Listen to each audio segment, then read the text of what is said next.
एक टिंगू सा बच्चा सेवन प्रिंस के रूप में पैदा होता है। जब वो पैदा होता है तब वो अपने सामने बहुत ही सुंदर सुंदर लड़कियों को देखता है। उसे लग रहा था कि वो सभी लड़कियां उसे खाने वाली है। उनसे बचने के लिए वो एक मेगा फायरबॉल का यूज करता है और वो फायरबॉल सीधा छत फोड़कर बाहर निकलता है और किंगडम के सभी लोग सेवन प्रिंस के आने की खुशी में खुशखबरी मना रहे थे। टूटी छत को देखकर वो सभी के सभी मेट्स काफी ज्यादा घबरा चुकी थी और वो टिंगू बच्चा काफी ज्यादा खुश हो रहा था। कुछ साल बीतते हैं और अब वो टिंगू बच्चा भी, जिसका नाम लॉयड था, वो काफी ज्यादा बड़ा हो चुका है और बाकी सभी के सभी मेट्स उसे ही ढूंढ रही थी। वो बच्चा मेट से बच बचाकर कहीं तो जा ही रहा था कि इतने में कुछ लोग उसके सामने आते हैं और उसे हाय हेलो बोलते हैं और वो टिंगू बच्चा बोलता है वो जनरल उसे कुछ तो बोल रहा था कि इतने में वो टिंगू बच्चा उसे ऐसे इग्नोर करता है जैसे कि तुम्हारी क्रश तुम्हें करती है। वो जनरल अपने मन में बोलता है ये बच्चा फिर से बाहर निकल गया। दूसरा आदमी जनरल को बोलता है कि हमें इस टिंगू के साथ दोस्ती करने की कोई भी जरूरत नहीं है क्योंकि वैसे भी सेवन प्रिंस है और वैसे भी कभी राजा तो बन नहीं सकता। जनरल बोलता है भाई पागल है क्या, इस अजूबे ने पैदा होने के सीधा 7 दिनों के बाद ही बोलना शुरू कर दिया था और ये तुम्हारी तरह मांगा भी नहीं पढ़ता बल्कि मैजिकल बुक्स पढ़ता है और ये बच्चा कोई सिंप भी नहीं है। उस जनरल को लगता था कि ये बच्चा शायद विलियम नाम के एक महान सॉर्सरर का रीइंकार्नेशन है। टिंगू बच्चा बोलता है मेरा रीइंकार्नेशन तो हुआ है, पिछली जिंदगी में मैं सिर्फ एक नॉर्मल फैमिली में पैदा हुआ था और इस बार मैं सीधा सेवंथ प्रिंस के तौर पर पैदा हुआ हूँ। इसका मतलब मेरे तो मजे ही मजे है। उस बच्चे का मकसद सिर्फ यही था कि उसे सबसे पावरफुल जादूगर बनना है और सभी सुंदर सुंदर लड़कियों को अपने पास रखना है। वो लाइब्रेरी जाता है और वो काम करता है जो कि मुझसे नहीं होता। वो पढ़ना शुरू करता है पर इतने में एक बहुत सुंदर लड़की उस बच्चे के पास आ चुकी थी। उसका नाम सिल्विया था और वो लॉयड को स्वॉर्ड्स की ट्रेनिंग देती थी। लॉयड उसका जमकर मुकाबला करता है पर कहीं ना कहीं उसे भी पता ही था कि वो सेवन प्रिंस और वो तो राजा बन ही नहीं सकता क्योंकि उसके पिताजी के 7 बालक थे और इसीलिए उसे तलवारबाजी के काम बिल्कुल फालतू लगते हैं। सिल्विया बोलती है कि तलवारबाजी से तुम बहुत कुछ सीख सकते हो और सिल्विया लॉयड को लगभग 3 सालों से तलवारबाजी सिखा रही थी और लॉयड को पता था कि अगर उसने सिल्विया को बढ़िया तरीके से तलवारबाजी नहीं दिखाई तो वो उसे नहीं देगी, यहाँ से जाने की परमिशन नहीं देगी। तो अगर उसे जल्दी से पढ़ने जाना है तो सबसे पहले उसे सिल्विया को इम्प्रेस करना होगा। लॉयड अपनी पूरी जी जान से सिल्विया को इम्प्रेस करने की कोशिश कर रहा था। वो एक प्रकार के कंट्रोलिंग मैजिक का यूज कर रहा था जिसकी हेल्प से बेसिकली लॉयड सेम वही मूव कॉपी करता था जो कि सिल्विया कर रही थी, यानी कि ये टिंगू बच्चा चीटिंग कर रहा था। वो सिल्विया को समझाने की कोशिश करता है अरे पागल लड़की मुझे छोड़ ले, हमारे बीच हाइट वेट और भी बहुत चीजों का गैप है। और लॉयड को पता था कि अगर वो सिल्विया से ऐसे ही लड़ेगा तो इस लड़ाई का कभी भी अंत नहीं होने वाला, तो उसे कुछ न कुछ तो क्रेजी करना होगा ताकि वो जल्दी से यहाँ से भागकर अपनी पढ़ाई को शुरू कर सके। वो अपने जादू का यूज करता है और सबसे पहले वो माइटी राजू बनकर अपनी स्ट्रेंथ को इंक्रीज करता है। उसके बाद वो हवा में उड़ना भी शुरू कर देता है ताकि वो सिल्विया की बराबरी कर सके। वो बच्चा कुछ तो जादू शक्ति का यूज करता है और सिल्विया पर अपनी पूरी की पूरी शक्ति से वार करता है पर सिल्विया उसके अटैक को बड़े ही आराम से डॉज कर देती है और बोलती है मुझे पता था कि तुम शुरुआत से ही चीटिंग कर रहे हो। तुमने सबसे पहले अपनी वुडन स्वॉर्ड का साइज इंक्रीज कर लिया और उसके बाद अपने मैजिक से उड़ने लगे। प्रिंस लॉयड आप तो बहुत कमाल के हो, वो उसे गोदी उठाकर बोलने लगती है अबे टिंगू तो बहुत कमाल का है, एक ही बारी में 2 स्पेल का यूज करा था, ये तो बहुत कमाल की चीज है। लॉयड को लगता है कि सिल्विया भी साकुरा जैसी ट्रैश ही है क्योंकि इसे तो पता ही नहीं चला कि मैं एक टाइम पर 2 नहीं बल्कि 6 मैजिकल स्पेल का यूज करा था। और उसके अगले ही सीन में लॉर्ड जन्नत में था। वो अपनी सभी के सभी मेट के साथ स्नान करा था। भाई एक बार तो मुझे भी प्रिंस बनना है। और अभी वो बच्चा सिर्फ नादान ही था और इसीलिए वो जन्नत से जाना चाहता था ताकि वो पढ़ाई कर सके। इतने में कुछ मेट्स बोलती है अगर तुम हमारे साथ एकदम अच्छे बच्चे बनकर नहीं रहोगे तो हम तुम्हें फॉरबिडन लाइब्रेरी में डीमन के पास छोड़ लेंगे। लॉर्ड जाना चाहता था कि आखिरकार फॉरबिडन लाइब्रेरी है क्या और जिस राक्षस की बात ये मेट्स कर रही है वो चीज है क्या। वो सभी के सभी मेट्स लॉर्ड को बताती है कि बहुत सालों पहले एक बहुत खतरनाक डीमन ने पूरे के पूरे किंगडम को नष्ट कर दिया। अबे डिस्ट्रॉय अंग्रेजों, पर कुछ शक्तिशाली जादूगरों ने उस डीमन को एक किताब में सील कर दिया और तब से ही वो डीमन हमारी लाइब्रेरी में ट्रैप्ड है और उस डीमन का नाम ग्रिमोर है। वो मेड उसे बोलती है ओए टिंगू क्या तेरा सब कुछ टिंगू ही है। सिल्विया बोलती है कि ये सब कुछ बच्चों को डराने की कहानियां ही है और ऐसा कुछ भी नहीं है। इतने में एक मेड बोलती है प्रिंस लॉयड आज आप मेरे साथ सोएंगे और इस बात को लेकर कि आखिरकार प्रिंस लॉयड आज किसके साथ सोएंगे। उन सभी के सभी मेट्स के बीच लड़ाई शुरू हो जाती है और मौका देखते ही वो टिंगू बच्चा वहाँ से निकल जाता है क्योंकि ये बच्चा मेरी ही तरह एकदम सिग्मा मेल है और अब इससे उस डीमन को ढूंढने के लिए फॉरबिडन लाइब्रेरी में जाना है। लॉर्ड अदृश्य मैजिक का यूज करके अरे इनविजिबल अंग्रेजों फॉरबिडन लाइब्रेरी में जाने की कोशिश करता है। वो गेट तक पहुंचता है और वहाँ पर वो बिल्कुल तुम्हारी तरह एकदम सुस्त गार्ड्स को देखता है पर वो गार्ड्स काफी नींद में थे। तभी एक बंदा बोलता है ओए उठ जाओ, तुझे पता नहीं इस लाइब्रेरी में एक बहुत खतरनाक डीमन है, वो सब कुछ तबाह कर लेगा। पर लॉर्ड उनसे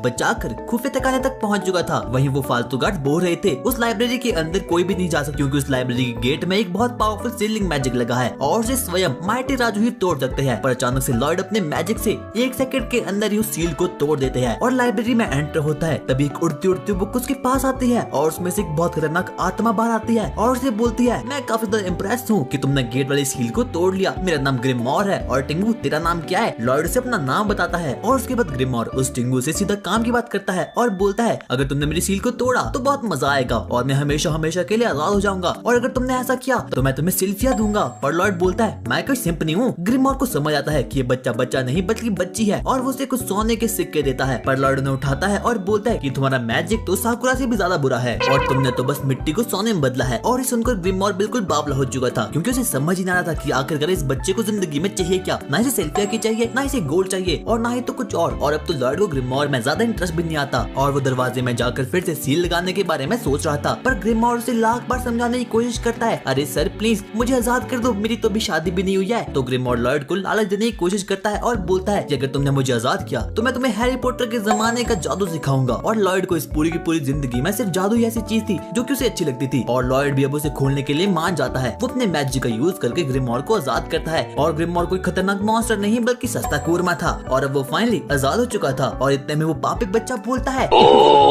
तुम्हें पता है ना, अब तुम्हें मुझे हैरी पॉटर वाला मैजिक सिखाना होगा, विंगाडियम चेरियोसा। सस्ता कूरमा बोलता है, अरे बिल्कुल भाई मुझे याद है। वो लॉयड पर एक बहुत खतरनाक जादू का अटैक करता है जिससे कि पूरी की पूरी लाइब्रेरी तहस नहस हो जाती है। उस सस्ते कूरमा को लग रहा था कि वो टिंगू बच्चा मर चुका है और बोलता है, हा, आजकल के बच्चे तो बड़े ही नादान है और उसे तो इस घटिया किस्म की मैजिक से थोड़ी भी खरोच नहीं आती। उल्टा वो बोलता है, ये तो बहुत मजेदार जादू है, मुझे भी इसे करना जरूर सिखाना। वो लॉयड पर अपनी अलग अलग मैजिक स्पेल का यूज करता है पर लॉयड को तो उनसे कुछ भी नहीं होता। उसके बाद वो सस्ता कूरमा नाचते नाचते फिर से लॉयड पर अटैक करना शुरू कर देता है। उल्टा वो तो इस जमूरे के डांस से काफी ज्यादा खुश हो रहा था। लॉयड उसके अटैक को अपनी एक ही उंगली से पकड़ता है और एक टिंगू बच्चा मैजिक के पीछे बिल्कुल बावला हो चुका था। वो उसके मैजिक को एग्जामिन करता है, उसकी उंगली बिल्कुल इंजर्ड हो चुकी थी और ये सब कुछ देखकर ग्रिमोर बिल्कुल बावला हो चुका था। और उसके बाद वो फाइनली कुछ बंगाली वाले काले जादू का इस्तेमाल करता है और जिस डीमन के पास 2 मुंह होते हैं वही इस किस्म के मैजिक को यूज कर सकते हैं। मैजिक का यूज करते करते ग्रिमोर की तो जानें निकल चुकी थी और लॉयड तो बहुत ज्यादा मजे में था। ये देखकर ग्रिमोर को काफी ज्यादा डर लग चुकी थी। वो सोचता है कि आखिरकार ये बच्चा पैदा कैसे हो गया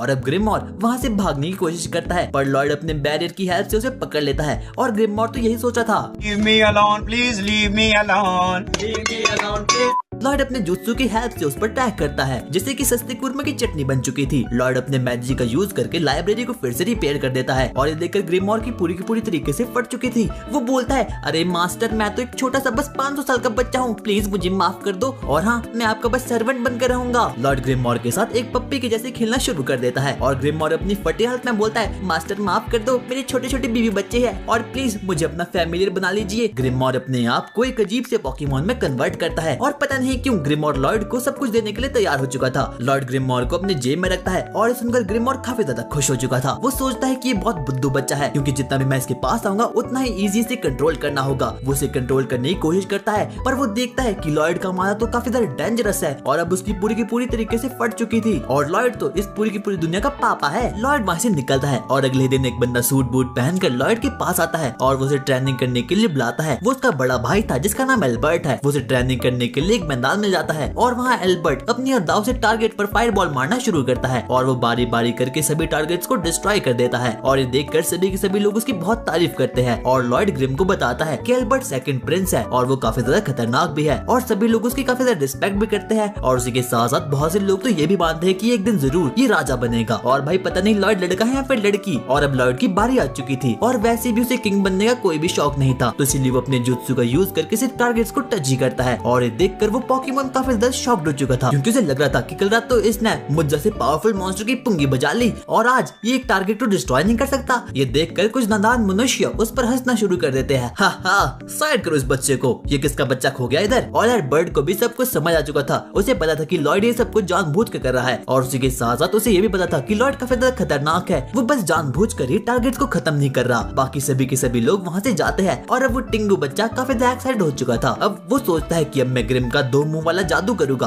वो पोकेमॉन बोलता है तुम्हारे लिए करना बिल्कुल इम्पॉसिबल है क्योंकि इसे परफॉर्म करने के लिए बंदे के 2 मुंह चाहिए। लॉर्ड बोलता है पापा को मत सिखा। लॉर्ड ग्रिम को अपने हाथों में एब्सॉर्ब करता है और अब लॉर्ड के पास भी 2 मुंह हो चुके थे और उसके बाद वो दोनों एक साथ काला जादू परफॉर्म करना स्टार्ट करते हैं। पर उस पोकेमॉन की हालत बिल्कुल खराब हो रही थी। उसे बिल्कुल भी समझ नहीं आ रहा था क्या कर मेरे मुंह से अपने आप ये मंत्र कैसे बोले जा रहे हैं। लॉर्ड इसे समझाता है कि मेरे ऊपर बाबा जी का आशीर्वाद है। लॉर्ड एक बार में ही लगभग 10 स्पेल का यूज करता। वो पोकेमॉन उसे बोलता है भाई पागल है क्या, एक महान जादूगर भी एक टाइम पर सिर्फ 4 स्पेल का यूज कर सकता है। लॉर्ड बोलता है पापा को मत सिखा। उसके बाद लॉर्ड फिर से काला जादू करने का ट्राई करता है। वो ग्रिम और अपने मुंह से सेम जादू मंत्र बोल रहा था और उसके बाद वो उस काले जादू को परफॉर्म करता है। लॉर्ड की बेमिसाल पावर को देखकर ग्रिम भी एकदम पागल हो चुका था। उसे बिल्कुल भी अपनी आंखों पर विश्वास नहीं हो रहा था कि एकदम इतना सा बालक भी इतना सब कुछ कर सकता है। वो पावर काफी ज्यादा खतरनाक थी। उसे लगता है कि अगर उसने इस पावर को सामने मारा तो पूरे का पूरा अर्थ ही डिस्ट्रॉय हो जाएगा और इसीलिए एन वक्त पर वो उस पावर को आसमान की ओर फेंक देता है। और वहीं एक बंदा एल्बर्ट को बोलता है कि हमें 7th प्रिंस पर इतना ध्यान नहीं देना चाहिए क्योंकि वो तो अभी एक बच्चा ही है और वैसे भी वो तो कभी राजा बन ही नहीं पाएगा। एल्बर्ट उससे बोलता है अगर तुम बुद्धू हो तो सबको अपनी तरफ बुद्धू मत माना करो क्योंकि एल्बर्ट काफी ज्यादा खतरनाक है और जो मैजिक आज लॉर्ड ने किया है वो काफी ज्यादा खतरनाक है, उसे तो मैं भी परफॉर्म नहीं कर सकता। एल्बर्ट लॉर्ड को बहुत महान मानता था और उसका मानना ये था कि एक दिन जरूर लॉर्ड एकदम पावरफुल मेज बनेगा और वो फ्यूचर में एल्बर्ट की जरूर काम आएगा। एक बंदा खिड़की के बाहर देखता है और देखता है कि आसमान में पूरा का पूरा अंधेरा मच चुका है। ट्रेनिंग ग्राउंड पूरी की पूरी तरीके से तबाह हो चुका है और ये सब कुछ लॉर्ड का ही कारनामा था और उस बच्चे की मैजिक से आसमान ही फट चुका था क्योंकि उसने अपने मैजिक को आसमान की ओर जो मारा था। उस पोकेमॉन की तो पैंट गीली हो चुकी थी।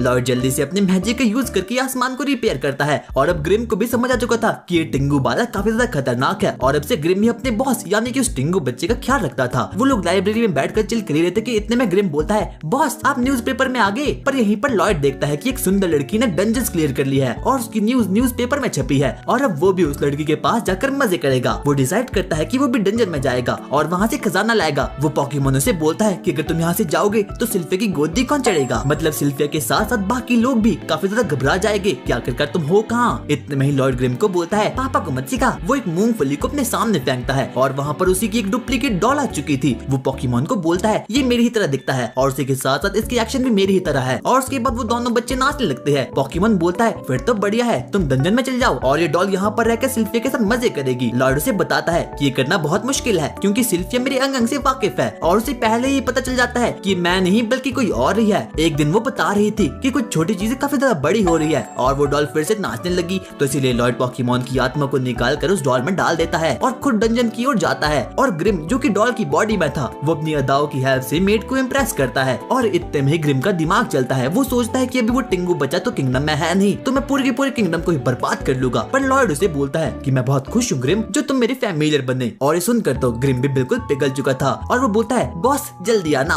लॉर्ड उड़ तो रहा था पर उसे पता ही नहीं था कि आखिरकार डंजन कहाँ मिलेगा और इतने में वो नीचे देखता है और वहाँ पर उसे अपनी स्टोरी का प्लॉट मिलती है। एक सुंदर लड़की के पीछे बहुत से अजीब अजीब से पिगलिन पड़े थे और लॉर्ड उस लड़की की हेल्प करने के बारे में सोच रहा था पर वो लड़की साकुरा नहीं थी। वो लड़की सबसे पहले तो एक पिगलिन को खत्म करती है और बारी बारी करके बाकी पिगलिन्स के अंजर पंजर को भी ढीले कर देती है और लॉर्ड उसे बस दूर से ही निहारा था। लॉर्ड अपने मन में अजीब अजीब बातें सोच रहा था। अबे तेरी बाबी मिल गई। उस लड़की के पास शारेगान के साथ साथ ही ब्रीथिंग स्टाइल्स भी थी और वो की का यूज कर रही थी। वो लड़की दूर से ही लॉर्ड को देख लेती है और उसे लग रहा था कि लॉर्ड उसका एनिमी है तो इसलिए वो जल्दी से लॉर्ड के पास जाती है। पर लॉर्ड ने तो अपना भेष जल्दी से बदल दिया था ताकि उस लड़की को ये पता न चले कि वो 7th प्रिंस से मिली है। लॉर्ड उस लड़की को अपना नाम रॉबर्ट बताता है और वो टिंगू बच्चा गेंजुत्सु का यूज करा था जिसकी हेल्प से कि उसने अपने भाई और अपने फेस को मिक्स करके रॉबर्ट नाम के प्राणी को बनाया था। और उसके बाद तुम्हारी भाभी अपना नाम टाओ बताती है और वो एक बी रैंक की हंटर थी और टाओ तो बिल्कुल सिंपल निकली। वो लॉर्ड के पीछे एकदम लट्टू हो चुकी थी। उसने अपनी जिंदगी के 18 साल ट्रेनिंग में वेस्ट कर दिए थे और आज तक उसका एक भी बॉयफ्रेंड नहीं रहा तो इसलिए अब उसने डिसाइड कर दिया है कि वो लॉर्ड को अपना दिल देकर एकदम मजे करेगी। पर आज तक जिन लड़कों से भी वो मिली है उन सभी लोगों ने उसके पिंक बालों को देखकर उसे किसी और को ही समझ लिया और उसके पिंक बालों को देखकर मुझे भी किसी और की याद आती है और इसीलिए उन सभी के सभी लोगों ने इसे रिजेक्ट कर दिया था। पर अब उसने डिसाइड कर दिया है कि वो लॉर्ड को अपना बॉयफ्रेंड बनाएगी। वो दोनों एक डंजन में जाते हैं जहाँ पर कि वो लोग हर एक मॉन्स्टर को बड़े ही आराम से मार देते हैं और लॉर्ड को बोलती है क्या तुम्हें कुछ देखकर अब मुझसे प्यार हुआ। पर लॉर्ड तो एकदम सिग्मा मेल था।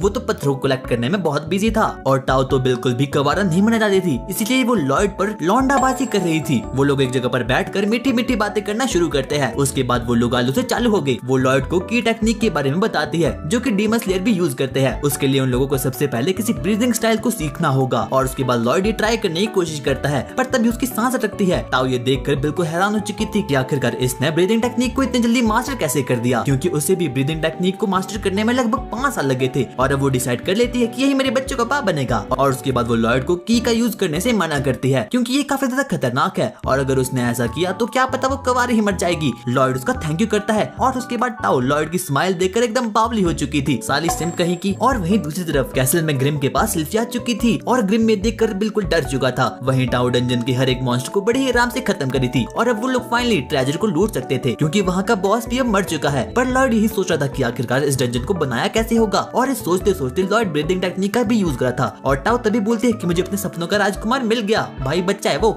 लूट बॉक्स को खोलते हैं कि इतने में ही लॉयड नोटिस करता है कि उनकी तरफ कोई खतरनाक चीज अटैक कर रही है। लॉयड जल्दी से टाओ को बचाता है और तभी वो लोग देखते हैं कि वहाँ पर तो एक हड्डी पहलवान समन हो चुका है। लॉयड टाओ से उस हड्डी पहलवान के बारे में पूछना शुरू करता है पर टाओ से डंजन से बाहर जाने के लिए कहती है क्योंकि वो हड्डी पहलवान एक एस रैंक का मॉन्स्टर था। टाओ सोचती है कि मुझे लॉयड को कैसे भी इस डंजन से बाहर निकालना होगा क्योंकि हड्डी पहलवान काफी ज्यादा खतरनाक था। और टाओ के मन में तो यही था कि लॉयड एकदम बुद्धू बच्चा है, वो अपनी पावर से लॉयड को डंजन से बाहर फेंकती है। और वहीं दूसरी तरफ टाओ भी काफी ज्यादा हैरान थी, उसे बिल्कुल भी समझ नहीं आता कि आखिरकार एक बी रैंक के डंजन में एक एस रैंक का हड्डी पहलवान कैसे आ सकता है क्योंकि लोगों को निपटाने के लिए तो कभी कभी एस रैंक के हंटर्स को भी आना पड़ता है और ये लोग तो एस रैंक के हंटर से भी काफी ज्यादा खतरनाक है। तो टाओ फैसला करती है कि वो उस हड्डी पहलवान से तब तक लड़ेगी जब तक कि वो लॉयड को सेफ नहीं कर देती क्योंकि कहीं ना कहीं तो उसे भी पता ही था कि हड्डी पहलवान एक दिन जरूर से मार ही देगा। और लॉयड उड़ते उड़ते डंजन से बाहर आ रहा था और उसके मन में बहुत से विचार आ रहे थे कि आखिरकार की क्या चीज है और आखिरकार ये हड्डी है कौन, ये कहां से आया और ये क्यों आया है। और उसके बाद लॉयड ग्रिम से जानने की कोशिश करता है पर ग्रिम की हालत तो उससे भी ज्यादा खराब थी क्योंकि सिल्फिया ने ग्रिम के साथ जरूर कुछ न कुछ तो किया ही होगा। टाओ बहुत मेहनत करके हड्डी पहलवान से लड़ रही थी पर वो हड्डी काफी ज्यादा खतरनाक था क्योंकि उसके पास काफी अनोखी पावर थी। उसे पता था कि अगर वो उसी डंजन में रही तो जरूर हड्डी पहलवान उसे मार देगा। वो अपने मन में यही सोचती है कि जरूर लॉयड डंजन से बाहर आ गया होगा और उसके बाद वो हड्डी से बचकर डंजन से बाहर जाने की कोशिश करती है। पर इतने में हड्डी बोलता है मेरा नाम है हड्डी, क्या तुम बनोगे मेरी बड्डी और वो भी मेरे पेट में जाकर क्योंकि लगभग 100 साल पहले मैंने किसी की यूजर को खाया था।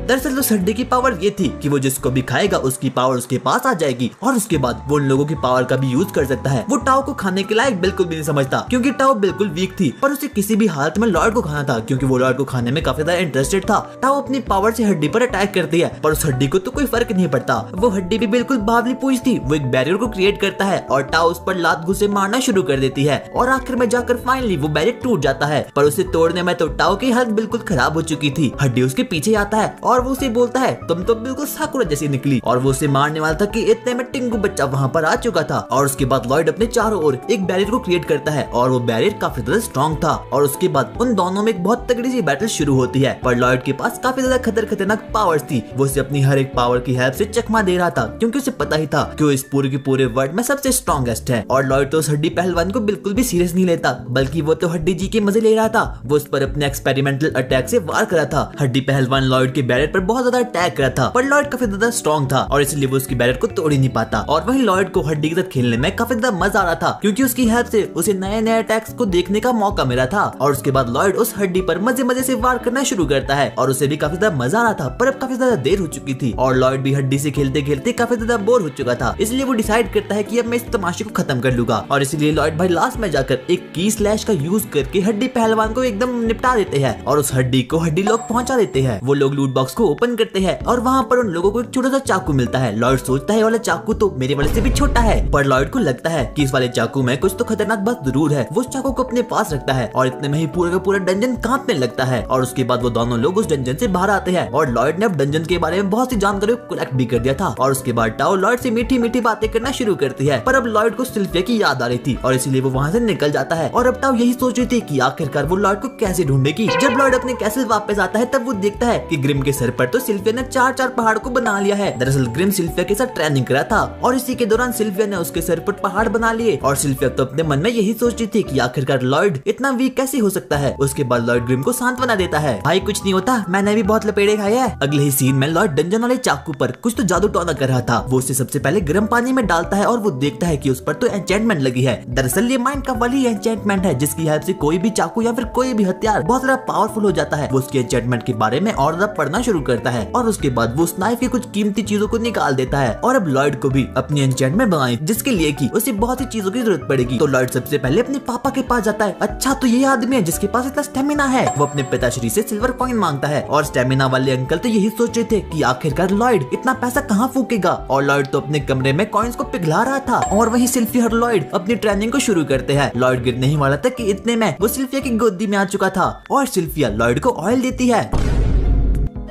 अबे उसके लिए नहीं। और सिल्फिया तो अपने मन में यही सोच रही थी कि आखिरकार लॉयड ऑयल से क्या करेगा। सिल्फिया उसे बोलती है कि उस दिन मैंने आपको कुत्तों की तरह मारा था और उसके लिए सॉरी, क्योंकि मुझे लगा था कि आप काफी ज्यादा वीक हो चुके हैं, पर अब मुझे ये देखकर काफी ज्यादा खुशी हो रही है कि आप तो और ज्यादा स्ट्रॉन्ग बन चुके हैं। और दूर से ग्रिम भी अपनी पुरानी बातों को याद कर रहा था कि कैसे सिल्फिया ने उसे मार मार कर लाल कर दिया था। सिल्फिया लॉयड को कुछ क्रेजी बताने वाली थी कि इतने में लॉयड वहाँ से भाग जाता है। यार प्लॉट मिस हो गया। लॉयड एक कढ़ाई में ऑयल को मिक्स करता है और उसे लेपिस लजूली मिलती है और इस चीज का काम वेपन्स को एन्चेंटमेंट करने में आता है। वो एल्बर्ट के पास जाता है और उससे कुछ हथियार मांगता है ताकि वो अपनी एन्चेंटमेंट उन हथियारों पर यूज कर पाए। और बाकी के सभी गार्ड्स अपने मन में रोने लगते हैं क्योंकि उन्हें पता था कि एन्चेंटमेंट करना किसी बच्चों का खेल तो बिल्कुल भी नहीं है और उनकी स्वॉर्ड काफी ज्यादा नई थी और अगर एन्चेंटमेंट करने में थोड़ी सी भी गलती हुई तो उनकी स्वॉर्ड बिल्कुल टूट जाएगी। पर डर के कारण वो लोग लॉयड को अपनी पूरी की पूरी स्वॉर्ड्स दे देते हैं और उसके बाद लॉयड उनके हथियारों का सत्यानाश करना शुरू करता है। लॉयड उन लोगों की स्वॉर्ड्स पर लगभग किलो के हिसाब से एन्चेंटमेंट करना शुरू करता है और लॉयड की एन्चेंटमेंट की वजह से एक स्वॉर्ड तो टूट ही जाती है और उसके बाद वो एन्चेंटमेंट करने के चक्कर में स्वॉर्ड्स की बलि लगाता है। वो बारी बारी करके बहुत सी स्वॉर्ड्स को तोड़ देता है क्योंकि वो एक स्वॉर्ड के अंदर ही बहुत सी एन्चेंटमेंट्स को लगा रहा था और तब उसे समझ आता है कि ये वाला मेटल काफी ज्यादा वीक है और ये मेटल एक से ज्यादा एन्चेंटमेंट को बिल्कुल भी सह नहीं सकते। वो लोग मिलकर बहुत से एक्सपेरिमेंट करते हैं और आखिरकार कुछ स्वॉर्ड एन्चेंटेड हो चुकी थी। वो एल्बर्ट के पास जाता है और उसके बाद वो एल्बर्ट को सभी के सभी एन्चेंटेड स्वॉर्ड दे देता है। एल्बर्ट ये देखकर बिल्कुल शॉक्ड हो चुका था पर गार्ड तो यही सोच रहे थे कि लॉयड ने ये सब कुछ बस फालतू में किया है। पर इतने में ही एक गार्ड अपनी तलवार को ध्यान से देखता है और उसके बिल्कुल होश उड़ चुके थे क्योंकि वो स्वॉर्ड पहले से काफी ज्यादा पावरफुल हो चुकी थी और उसी के साथ साथ उस स्वॉर्ड की धार भी काफी ज्यादा खतरनाक हो चुकी थी। लॉर्ड एल्बर्ट को बोलता है कि मुझे देखना है कि आखिरकार ये स्वॉर्ड काम कैसे करती है। एल्बर्ट उसे बोलता है कि कल हम लोग मॉन्स्टर हंटिंग पर जाएंगे।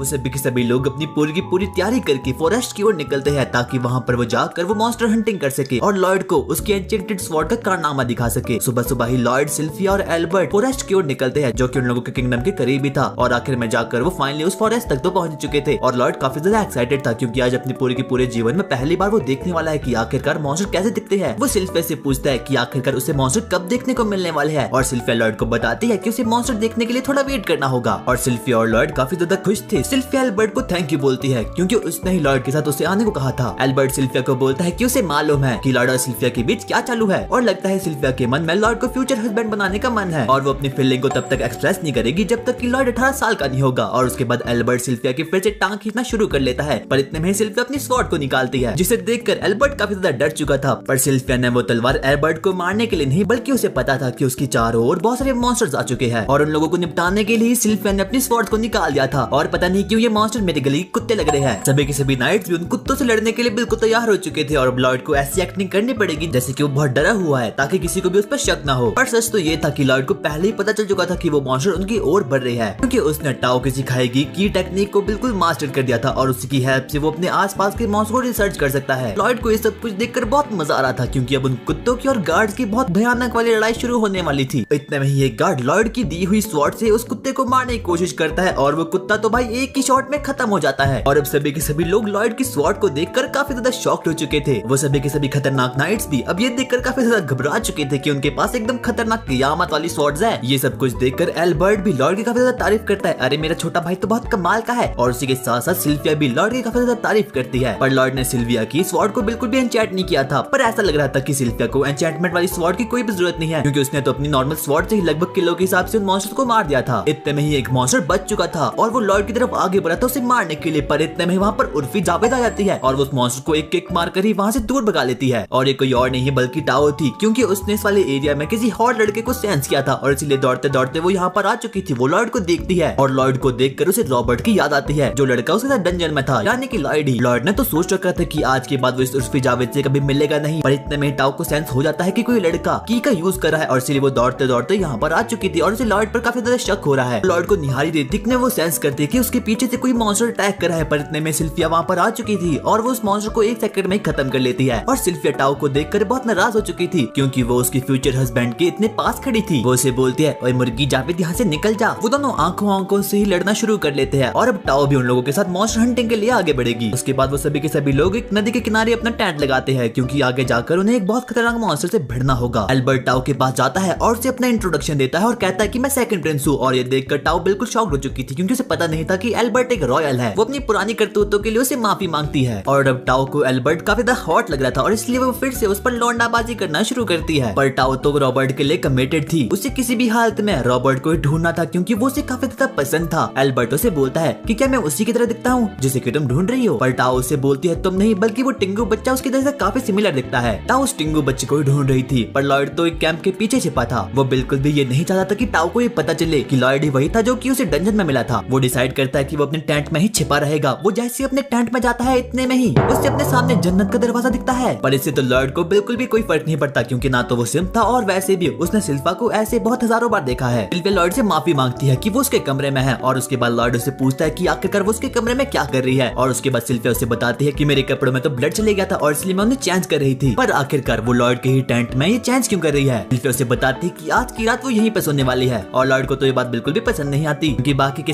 सभी गार्ड तो एल्बर्ट की प्रोटेक्शन करेंगे और सिल्फा यहाँ पे इसीलिए सो रही है ताकि वो लॉयड की प्रोटेक्शन कर सके। बाकी क्या पता हमें बहुत कुछ देखने को मिल जाए। लॉयड वहाँ से बाहर जाने की कोशिश ही करता है कि इतने में फिर से सिल्फिया उसे पकड़ लेती है, क्योंकि टाओ तो बाहर ही है और सिल्फिया ऐसा बिल्कुल भी नहीं चाहती थी कि उसकी फ्यूचर हस्बैंड को कोई उससे चुराए। टाओ टेंट के अंदर आती है, क्योंकि उसे ऐसा लगा कि उसने रॉबर्ट को सेंस किया है। वो अपने सामने देखती है और देखती है यहाँ तो अलग ही सीन चला है और सिल्फिया ये देखकर काफी ज्यादा नाराज है और मैं भी काफी ज्यादा नाराज हूँ, क्योंकि टाओ ने सिल्फिया और लॉयड के प्राइवेट टाइम को खत्म किया है और पता नहीं क्यों मेरे नाक से कुछ लाल चटनी टपक रही है। और अगर सिल्फिया ऐसी ही रही तो मेरी एक्सप्लेनेशन तो अधूरी रह जाएगी। और उसके बाद वो दोनों लड़कियां काफी ज्यादा नाराज हो चुकी थी। वो लड़ने वाली थी और सभी के सभी नाइट्स उनकी लड़ाई को देखने के लिए काफी ज्यादा एक्साइटेड हो चुके थे, बिल्कुल तुम्हारी और मेरी ही तरह। लॉर्ड एल्बर्ट के पास जाता है और एल्बर्ट उससे बोलता है कि तुम तो बहुत खतरनाक हो टिंगू बिच, अभी तुम तो इतने सही हो और तुम्हारे पीछे इतनी लड़कियां पागल है। वो दोनों लड़के लड़ने वाले थे कि इतने में बिल्कुल भी समझ नहीं आता कि आखिरकार बाकी गार्ड्स उन्हें देखकर इतने खुश क्यों हो रहे हैं। और तब उन्हें पता चलता है कि वो तो प्लॉट को देख रहे हैं और इसीलिए वो लोग उल्टा ही उन गार्ड को ही पीट देते हैं। टाओ बाकी सभी के सभी लोगों को बताती है कि उसे टास्क मिला है कि उससे पास ही टेंपल को फिक्स करना है। सिल्फिया उसे बोलती है तुम अपना काम करो ताकि मैं लॉर्ड के साथ काम कर सकूं। इतने में एल्बर्ट वहाँ पर आता है और उन्हें बताता है कि रात के समय उस टेंपल पर जाना बिल्कुल भी सेफ नहीं होगा, क्योंकि रात को बहुत से डीमंस बाहर घूमते हैं। वो लोग बातें कर ही रहते कि इतने में वहाँ पर एक बहुत खतरनाक भेड़िया आता है और ये कोई नॉर्मल भेड़िया नहीं बल्कि एक डिमोनिक जीव है। और अब बाकी सभी के सभी गार्ड्स भी उसकी चट्टी बनाने के लिए बिल्कुल तैयार हो चुके थे, पर लॉर्ड सिल्फिया के पीछे आ चुका था, क्योंकि वो ऐसा बिल्कुल भी नहीं चाहता था कि इस वक्त की लड़ाई 2 सेकंड के अंदर ही खत्म हो जाए। वो मॉन्स्टर काफी ज्यादा खतरनाक था, वो उन पर अटैक करता है, पर ग्रिम का ध्यान तो उस मॉन्स्टर पर बिल्कुल भी नहीं था, बल्कि वो तो उस टेंपल को देख के जा रहा था और उस टेंपल से उसे किसी खतरनाक चीज का अनुभव हो रहा था। वो वुल्फ एक गार्ड को खत्म करने वाला था कि इतने में टाओ उस पर एकदम खतरनाक वार करती है और उसकी जान बचा लेती है, पर उस ब्लास्ट से तो उस मॉन्स्टर को कुछ भी नहीं होता। और अब उन सभी के सभी लोगों को पता चल चुका था कि वो मॉन्स्टर काफी ज्यादा खतरनाक है कि इतने में एल्बर्ट उसे लड़ने के लिए सामने आता है। वो सबसे पहले लॉर्ड की दी हुई एन्चेंटेड स्वॉर्ड को बाहर निकालता है और अपने फायरबॉल jutsu का यूज उस पर करता है। वो मैजिक काफी ज्यादा खतरनाक था और लॉर्ड की हेल्प के बिना तो ये बिल्कुल इम्पॉसिबल सा था। उस मॉन्स्टर के तो बिल्कुल चीथड़े उड़ चुके थे, पर तभी ग्रिम लॉर्ड को बताता है कि उस टेंपल के अंदर एक बहुत खतरनाक डीमन को सील किया गया है। और इतने में वो वुल्फ जिसे कि अभी अभी एल्बर्ट ने खत्म किया था, वो अचानक से ज़ॉम्बी में कन्वर्ट हो जाता है और वो वापस से खड़ा हो चुका था। उसके चारों ओर एक बहुत डार्क ऑरा बनना शुरू हो चुका था और इतने में उस वुल्फ के चारों ओर बहुत से खतरनाक मॉन्स्टर भी स्पॉन हो चुके थे। और इतने में ही उस वुल्फ के मुंह में से MC10 निकलता है। वो एक डीमन था जो कि काफी ज्यादा घटिया था और उसके पास काफी ज्यादा खतरनाक वाली पावर्स थी और उस डीमन का नाम पिजुजू है। और उसके बाद वो बोलता है कि मैं यहाँ खड़े हर एक इंसान को मार डालूंगा और उसके बाद वो उन सभी लोगों पर अपने वुल्फ की हेल्प से अटैक करना शुरू कर देता है। और वहाँ पर और भी बहुत से मॉन्स्टर्स आ चुके थे। एल्बर्ट जल्दी से एक मॉन्स्टर को खत्म करने की कोशिश करता है, पर उन मॉन्स्टर्स की रीजनरेशन पावर काफी ज्यादा खतरनाक। वो सभी के सभी मॉन्स्टर्स अपनी बॉडी पार्ट को काफी जल्दी से हील कर रहे थे और बाकी के सभी गार्ड्स तो अपनी जान की बलि लगाकर उस मॉन्स्टर को मारने की कोशिश कर रहे थे। पर सिल्फा तो आराम से लॉर्ड के पास रह के बस बैठी थी। उसे इस पूरी की पूरी जिंदगी में किसी भी चीज की फिक्र नहीं थी सिवाय लॉर्ड के। और लॉर्ड तो पुजुजू नाम के राक्षस को देखकर काफी ज्यादा खुश हो रहा था। वो ग्रिम से पूछता है कि क्या उसने पुजुजू को अपनी पूरी लाइफ में देखा भी है या फिर नहीं। ग्रिम ना में जवाब देता है और वो उसे बोलता है कि ये पुजुजू नाम का खरगोश माना ट्रांसम्यूटेशन का यूज करा है। ये अपने शरीर से कुछ डिमोनिक थ्रेड्स को निकालता है और उन्हीं थ्रेड की हेल्प से ये बाकी सभी के सभी मॉन्स्टर को कंट्रोल कर रहा है। और वैसे भी लॉर्ड को मैजिक सीखने में काफी ज्यादा इंटरेस्ट था। वो ग्रिम को बोलता है प्लीज मुझे फिर से सिखा दो, पर ग्रिम तो अपने मन में यही सोचता है कि आखिरकार ये बच्चा है या फिर बवाल, क्योंकि इस वक्त तो इसकी फैमिली फ्रेंड्स की जान भी जा सकती है, पर इस बच्चे को मैजिक सीखना है। और पुजुजू तो हंस के पागल हो रहा था, क्योंकि इनमें से तो कोई भी इंसान उसके टक्कर का था ही नहीं। पर इतने में वो लॉर्ड का मजाक उड़ाता है और बोलता है कि क्या इस बच्चे को सुसु आ गया। ये सुनकर सिल्फिया गुस्से से पागल हो चुकी थी और अब वो डिसाइड करती है कि वो खुद इस खरगोश का मुंह बंद करेगी। सिल्फिया की पावर्स को देखकर बाकी सभी के सभी लोग बिल्कुल शॉक्ड हो चुके थे और उसके बाद सिल्फिया पुजुजू नाम के राक्षस इसका मजाक उड़ाना शुरू करती है। वो बोलती है कि तुम कम बोला करो क्योंकि तुम्हारे मुंह से काफी ज्यादा बदबू आती है और तुम मास्टर लॉर्ड के आसपास के एनवायरनमेंट को काफी ज्यादा खराब कर रहे हो और इसीलिए मुझे तुम्हें मारना ही होगा। और उसके बाद पुजुजू एक लड़की से अपनी बेइज्जती सुनकर बिल्कुल बावला हो चुका था। वो सिल्फिया पर अटैक करता है पर सिल्फिया तो आराम से अपने एक शॉट की हेल्प से उसके मॉन्स्टर की चीथी उड़ा देती है। और वहीं इस पूरी की पूरी बैटल के बीच ग्रिम तो लॉर्ड को पुजुजू की टेक्निक को सिखाने में बिजी था और कुछ सेकंड के अंदर ही लॉर्ड ने उस टेक्निक को भी मास्टर कर दिया था। और वहीं सिल्फिया तो पुजुजू को पहनने में बिल्कुल व्यस्त थी। वो सामने वाले नाइट से स्वॉर्ड लेती है और स्वॉर्ड को देखकर बिल्कुल मदहोश हो चुकी थी क्योंकि इस वाली स्वॉर्ड को लॉर्ड ने एन्चेंट किया था। और अब पुजुजू को ये पता चल चुका था कि सिल्फिया को लॉर्ड काफी ज्यादा और इसीलिए वो लॉर्ड के बारे में बोलना शुरू करता है कि मैं सबसे पहले इस बच्चे को मारूंगा और उसके बाद इसकी बॉडी को एग्जामिन करूंगा और पता लगाऊंगा कि आखिरकार इसमें इतना खास है क्या। ये सुनकर सिल्फिया बिल्कुल पागल हो चुकी थी। वो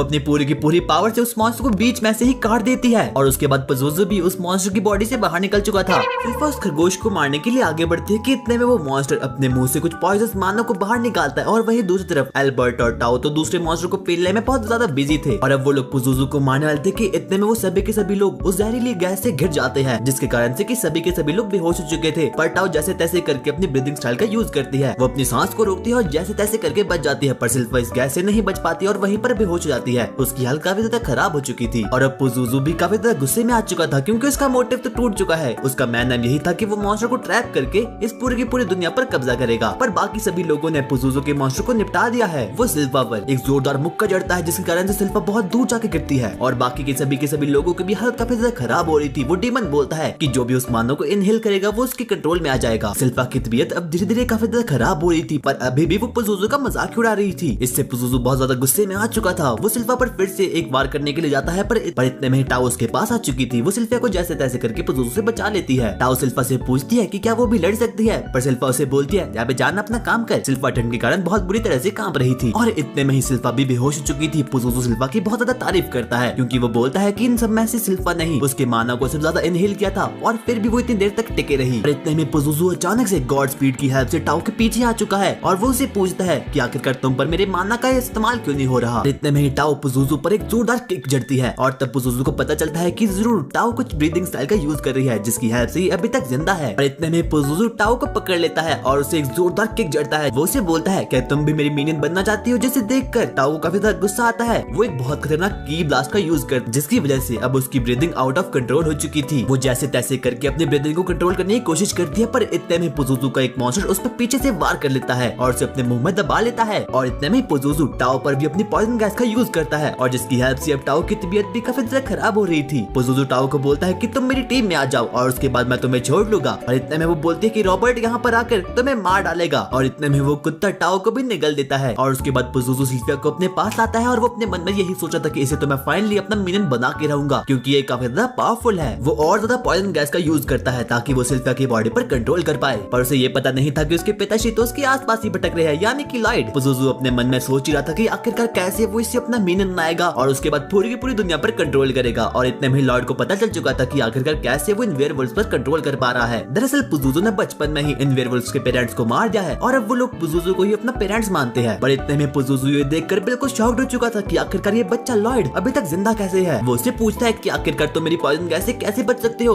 और इतने में लॉयड बोलता है पता नहीं। क्या मतलब पता नहीं, ये गैस काफी ज्यादा खतरनाक है। और इतने में पुजुजू ग्रिम को देखता है और वो देखता है कि ये तो सच में एक डीमन है। वो उसका मजाक उड़ाते हुए बोलता है कि आखिरकार तुम इतनी क्यूट सी चीज में क्यों बदले हो और आखिरकार तुम एक बच्चे के साथ क्या कर रहे हो। तुम तो डीमन के नाम पर एक कलंक हो। और ग्रिम तो अपने मन में यही सोचा था कि जब भी लॉयड की पावर देखेगा तो ये बंदा खुद चूहे में बदल जाएगा। लेकिन पुजुजू ग्रिम की बातों को बिल्कुल भी सीरियस नहीं लेता। पर इतने में ही वो अपने मॉन्स्टर से इन लोगों पर अटैक करना शुरू करता है। और थर्ड तो अपने मन में यही सोच रहा था कि वो सबसे पहले ट्रांसम्यूटेशन को यूज करेगा और ये वाली जगह ट्रांसम्यूटेशन को यूज करने के लिए काफी ज्यादा अच्छी है क्योंकि यहाँ पर उसे कोई भी देखने नहीं वाला और वो माना ट्रांसम्यूटेशन की हेल्प से कुछ भी क्रिएट कर सकता है। लॉयड जल्दी से अपनी माना की हेल्प से ट्रांसम्यूटेशन को यूज करता है और वो उस पूरी की पूरी जगह को एक गार्डन में कन्वर्ट कर देता है। और अब उसकी हेल्प से वो सभी के सभी मॉन्स्टर्स काफी अच्छे से बिहेव कर रहे थे और अब लॉयड भी उन सभी के सभी मॉन्स्टर्स को कंट्रोल कर सकता था। और पुजुजू ये देखकर काफी ज्यादा शॉक्ड हो चुका था कि आखिरकार इस बच्चे ने ये सब कैसे किया। लॉयड एक मॉन्स्टर को ऑर्डर देता है और वो कहता है कि वो टाओ को वापस निकल दे और वो टाओ को भी वापस उगल लेता है जिसकी हेल्प से अब टाओ बच चुकी थी। और ग्रिम तो यही सोच रहा था कि अब कुछ देर में ही पुजुजू की चटनी बनने वाली है। और इतने में ही सभी के सभी मॉन्स्टर्स पुजुजू पर ही उल्टा वार कर देते हैं जिसकी हेल्प से सिल्फा की जान भी बच चुकी थी। पर अब पुजुजू भी काफी ज्यादा गुस्से में आ चुका था। वो सबसे पहले उन मॉन्स्टर को मार डालता है और अब वो कहता है कि अब मैं आराम से लड़ सकता और मैं काफी ज्यादा पावरफुल बन सकता हूँ क्योंकि अब मैं किसी को भी अपना माना सप्लाई नहीं कर रहा। वो लॉयड से बोलता है कि मैं मैजिक से कभी भी मर नहीं सकता। ये सुनकर लॉयड को ग्रिम ग्रिम की बात आ जाती है, क्योंकि ग्रिम ने भी उसे सैम ऐसी चीज बोली थी कि डीमन लोग कभी भी मैजिक से नहीं मर सकते। और तब लॉयड डिसाइड करता है कि मैं पुजुजु पर अपनी पूरी की पूरी शक्ति से वार करूंगा और देखूंगा कि क्या डीमन मैजिक से मरेगी या फिर नहीं। और इतने में पुजुजु अपने पूरे की पूरे मैजिक को रिलीज करता है और लॉयड बस अपने मन में यही सोच रहा था कि आखिरकार अभी तक किसी बंदे ने मैजिक का यूज करके डीमन को मारा क्यों नहीं। और वहीं दूसरी तरफ अब लॉयड भी अपनी पूरी की पूरी ताकत को निकालता है और ये देखकर पुजुजु की एकदम फट चुकी थी। और उसके बाद लॉयड पुजुजु का शुक्रिया अदा करता है, क्योंकि उसकी हेल्प से ही अब उसे पता चलने वाला है कि आखिरकार एक डीमन कितनी स्पेल्स को झेल सकता है। और पुजुजु उसके माना को देखकर बस एक ही बात बोलता है, सर प्लीज माफ कर दो। और उसके बाद लॉयड सबसे पहले पुजुजु पर एक बैरियर कास्ट करने की कोशिश करता है, पर पुजुजु जैसे तैसे करके वहाँ से निकल चुका था। पुजुजु समझ चुका था कि ये लड़के के पास काफी ज्यादा खतरनाक पावर है और उसके बाद वो वहाँ से बचने की कोशिश करता है। वो वहाँ से उड़ के जाने वाला था, कितने में लॉयड फिर से उस पर बैरियर कास्ट करने की कोशिश करता है। दरअसल लॉयड का प्लान यही था कि वो सबसे पहले पुजुजु को बैरियर के अंदर ट्रैप करेगा और उस पर जमकर वार करेगा, ताकि वो पता लगा सके कि आखिरकार एक डीमन कितनी मैजिकल स्पेल को झेल सकता है, कितनी मैजिकल स्पेल को खाने के बाद मरेगा। पुजुजु अपनी जान की भीख मांगते मांगते वहाँ से जाने की कोशिश करता है, पर इतने में लॉयड फाइनली उसे अपने बैरियर की हेल्प से ट्रैप कर देता है। पुजुजु से बार बार सॉरी बोल रहा था और उसे खोलने की भीख मांग रहा था। और अब लॉयड ने भी पुजुजु को अपने लैब का रैट बना लिया है और अब ये उस पर एक्सपेरिमेंट करने वाला है। और उसके बाद लॉयड अपनी स्पेल को कास्ट करना शुरू करता है और वो उस पर अपनी स्पेल की बारिश करने वाला है। और वहीं दूसरी तरफ अब पुजुजु की फटी पड़ी है, क्योंकि वो अपनी पूरी की पूरी जिंदगी में लॉयड जैसे खतरनाक मैजिशियन से कभी भी नहीं लड़ा। लॉयड अपनी पावर की हेल्प से उस बैरियर के अंदर लगभग 300 स्पेल कास्ट करता है और वो सोचता है कि अगले 30 मिनट तक वो इन स्पेल को मारना जारी रखेगा। लॉयड को काफी ज्यादा मजा आता है, पर कुछ देर बाद ही वो पुजुजु को वार लगाता है, पर वो तो कोई रिस्पॉन्स ही नहीं करता। और अभी तो सिर्फ कार्यक्रम को 2 ही मिनट हुए थे। वो अपने बैरियर को हटाता है और वो देखता है कि पुजुजु तो 2 मिनट के अंदर ही मर चुका है। और अब बाकी सभी लोगों को भी होश आना शुरू हो जाता है। लॉयड जल्दी से एल्बर्ट के पास जाता है और उसे बोलता है कि यहाँ पर रॉबर्ट नाम का एक शख्स आया था और उसने ही पुजुजु को मार गिराया। और वहीं दूसरी तरफ ग्रिम पुजुजु को बोलता है, हाँ बेटे आया समझ, मेरा मकसद भी इस बच्चे से रिवेंज लेना है, पर अभी मैं काफी ज्यादा वीक हूँ। मैं धीरे धीरे अपनी पावर को इंक्रीज करते रहूंगा और उसके बाद इस बच्चे से अपना रिवेंज लूंगा, पर कहीं ना कहीं मुझे ये बच्चा पसंद है। पुजुजु की बॉडी राख में बदल और उसके बाद ग्रिम पुजुजु की बॉडी को एब्जॉर्ब कर देता है और अब उसके पास थोड़ी बहुत नई पावर्स आ चुकी थी। और टाओ तो फिर से रॉबर्ट के नाम पर बिल्कुल बावली हो चुकी थी और अब वो लोग फिर से वापस अपने किंगडम में आते हैं। और किंग अब लॉयड से भी काफी ज्यादा खुश था। एल्बर्ट स्टेमिना वाले अंकल को बोलता है कि लॉयड को भी किंग की गद्दी के लिए कॉन्टेस्ट करने के लिए देना चाहिए। स्टेमिना वाले अंकल लॉयड से पूछते हैं कि आखिरकार क्या वो किंग बनना चाहता है, पर लॉयड विदाउट एनी इमोशन बोल देता है नहीं। और उसके बाद लॉयड अपने गार्डन में एक वुल्फ के साथ खेल रहा था और ये वही पुजुजु वाला मॉन्स्टर था, पर अब इसने लॉयड को अपना मालिक बना लिया है। पर इतने में सिल्फिया भी वहाँ से पीछे से आ जाती है और इतने में लॉयड ग्रिम को एक गोला बनाकर शीरो के अंदर रख लेता है। और उसके बाद लॉयड सिल्फिया को बताता है कि उसने इस मॉन्स्टर का नाम शीरो रखा है। लॉयड सिल्फिया को बताता है कि अब इस मॉन्स्टर को मारने वाला है। वो उसके कुछ ऑर्डर को तो मार लेता है, पर जब लॉयड उस मॉन्स्टर को कुछ खतरनाक करने के लिए बोलता है तब वो मॉन्स्टर कुछ अजीब प्रकार से नाचने लगता है, क्योंकि उस बुद्धू मॉन्स्टर को समझ ही नहीं आता कि आखिरकार लॉयड उसे क्या करने के लिए बोल रहा है। और तब सिल्फिया उसे बताती है कि अगर उसे मॉन्स्टर पर पूरा काबू करना है तो उसके लिए सबसे पहले उसे प्रिंस एलिजा से मिलना होगा। प्रिंसेस एलिजा लॉयड की ही बड़ी बहन है और वो 6 प्रिंसेस है और प्रिंसेस एलिजा ने अपने गार्डन में बहुत सारे मॉन्स्टर को पाल के रखा है। और उसके बाद लॉयड और सिल्फिया दोनों ही प्रिंसेस एलिजा के पास जाते हैं और वो देखते हैं कि उनके गार्डन में तो काफी खतरनाक चीजें भरी पड़ी है। और इतने में प्रिंसेस एलिजा लॉयड पर गिर पड़ती है और उसे बोलती है, अरे मेरे छोटे भाई तुम आ गए, और उसे कुछ क्रेजी चीज देती है जिसे देखकर सिल्फिया बिल्कुल बावली हो चुकी थी। और प्रिंसेस एलिजा को शीरो के बारे में पूरी की पूरी कहानी बताता है, पर इतने में सिल्फिया लॉयड को बोलती है कि हम लोगों को यहाँ से जाना चाहिए, क्योंकि उसे लगता था कि प्रिंसेस एलिजा के पास कोई भी दिमाग नहीं है। इतने में ही प्रिंसेस एलिजा लॉयड के सामने अपने सबसे खतरनाक मॉन्स्टर को वहाँ पर बुला देती है और लॉयड ये देखकर बिल्कुल शॉक्ड हो चुका था कि उसे तो ये पता ही नहीं चला कि आखिरकार ये मॉन्स्टर मेरे पीछे कब आ गया और आखिरकार एलिजा ने इसे ऑर्डर कैसे दिए। लॉयड अपना दिमाग दौड़ाता है और आखिरकार में उसे पता ही लग जाता है कि आखिरकार कैसे प्रिंसेस एलिजा ने उस मॉन्स्टर को ऑर्डर दिए हैं। लॉयड से बोलता है प्लीज मुझे सिखा दो। एलिजा प्रिंस को बोलती है कि अगर तुम्हें अपने मॉन्स्टर के साथ कम्युनिकेट करना है तो सबसे पहले तुम्हें उनसे प्यार करना होगा। प्रिंसेस एलिजा के जानवर भाई काफी ज्यादा ठरकी थे और लॉयड तो एक प्रोडिजी था। उसे पता लग जाता है कि आखिरकार उसे मॉन्स्टर्स के साथ कैसे कम्युनिकेट करना है। वो सबसे पहले अपने ब्रेन से उस मॉन्स्टर के दिमाग तक अपना माना पहुंच जाता है और अब तो शीरो भी वैसा करता है जैसा कि लॉयड उसे बोल रहा था। और बाकी सभी लोग भी ये देखकर काफी ज्यादा शॉक्ड हो चुके थे कि आखिरकार लॉयड ने ये सब कुछ इतने आसानी से कैसे कर दिया। और अब सिल्फिया और लॉयड वापस अपने किंगडम में जाने वाले थे कि इतने में सिल्फिया उससे बोलती है कि लॉयड अब हम दोनों तलवारों से खेलेंगे। पर इतने में ही एल्बर्ट वहाँ पर आ चुका था और वो लॉयड को बोलता है कि मुझे कुछ चीजों के लिए तुम्हारी जरूरत है। और उसके बाद सिल्वी और एल्बर्ट लॉयड के लिए लड़ने लगते हैं कि आखिरकार लॉयड किसके साथ जाएगा। इतने में ही सामने से 4th प्रिंस आता है और ये भी लॉयड का भाई था।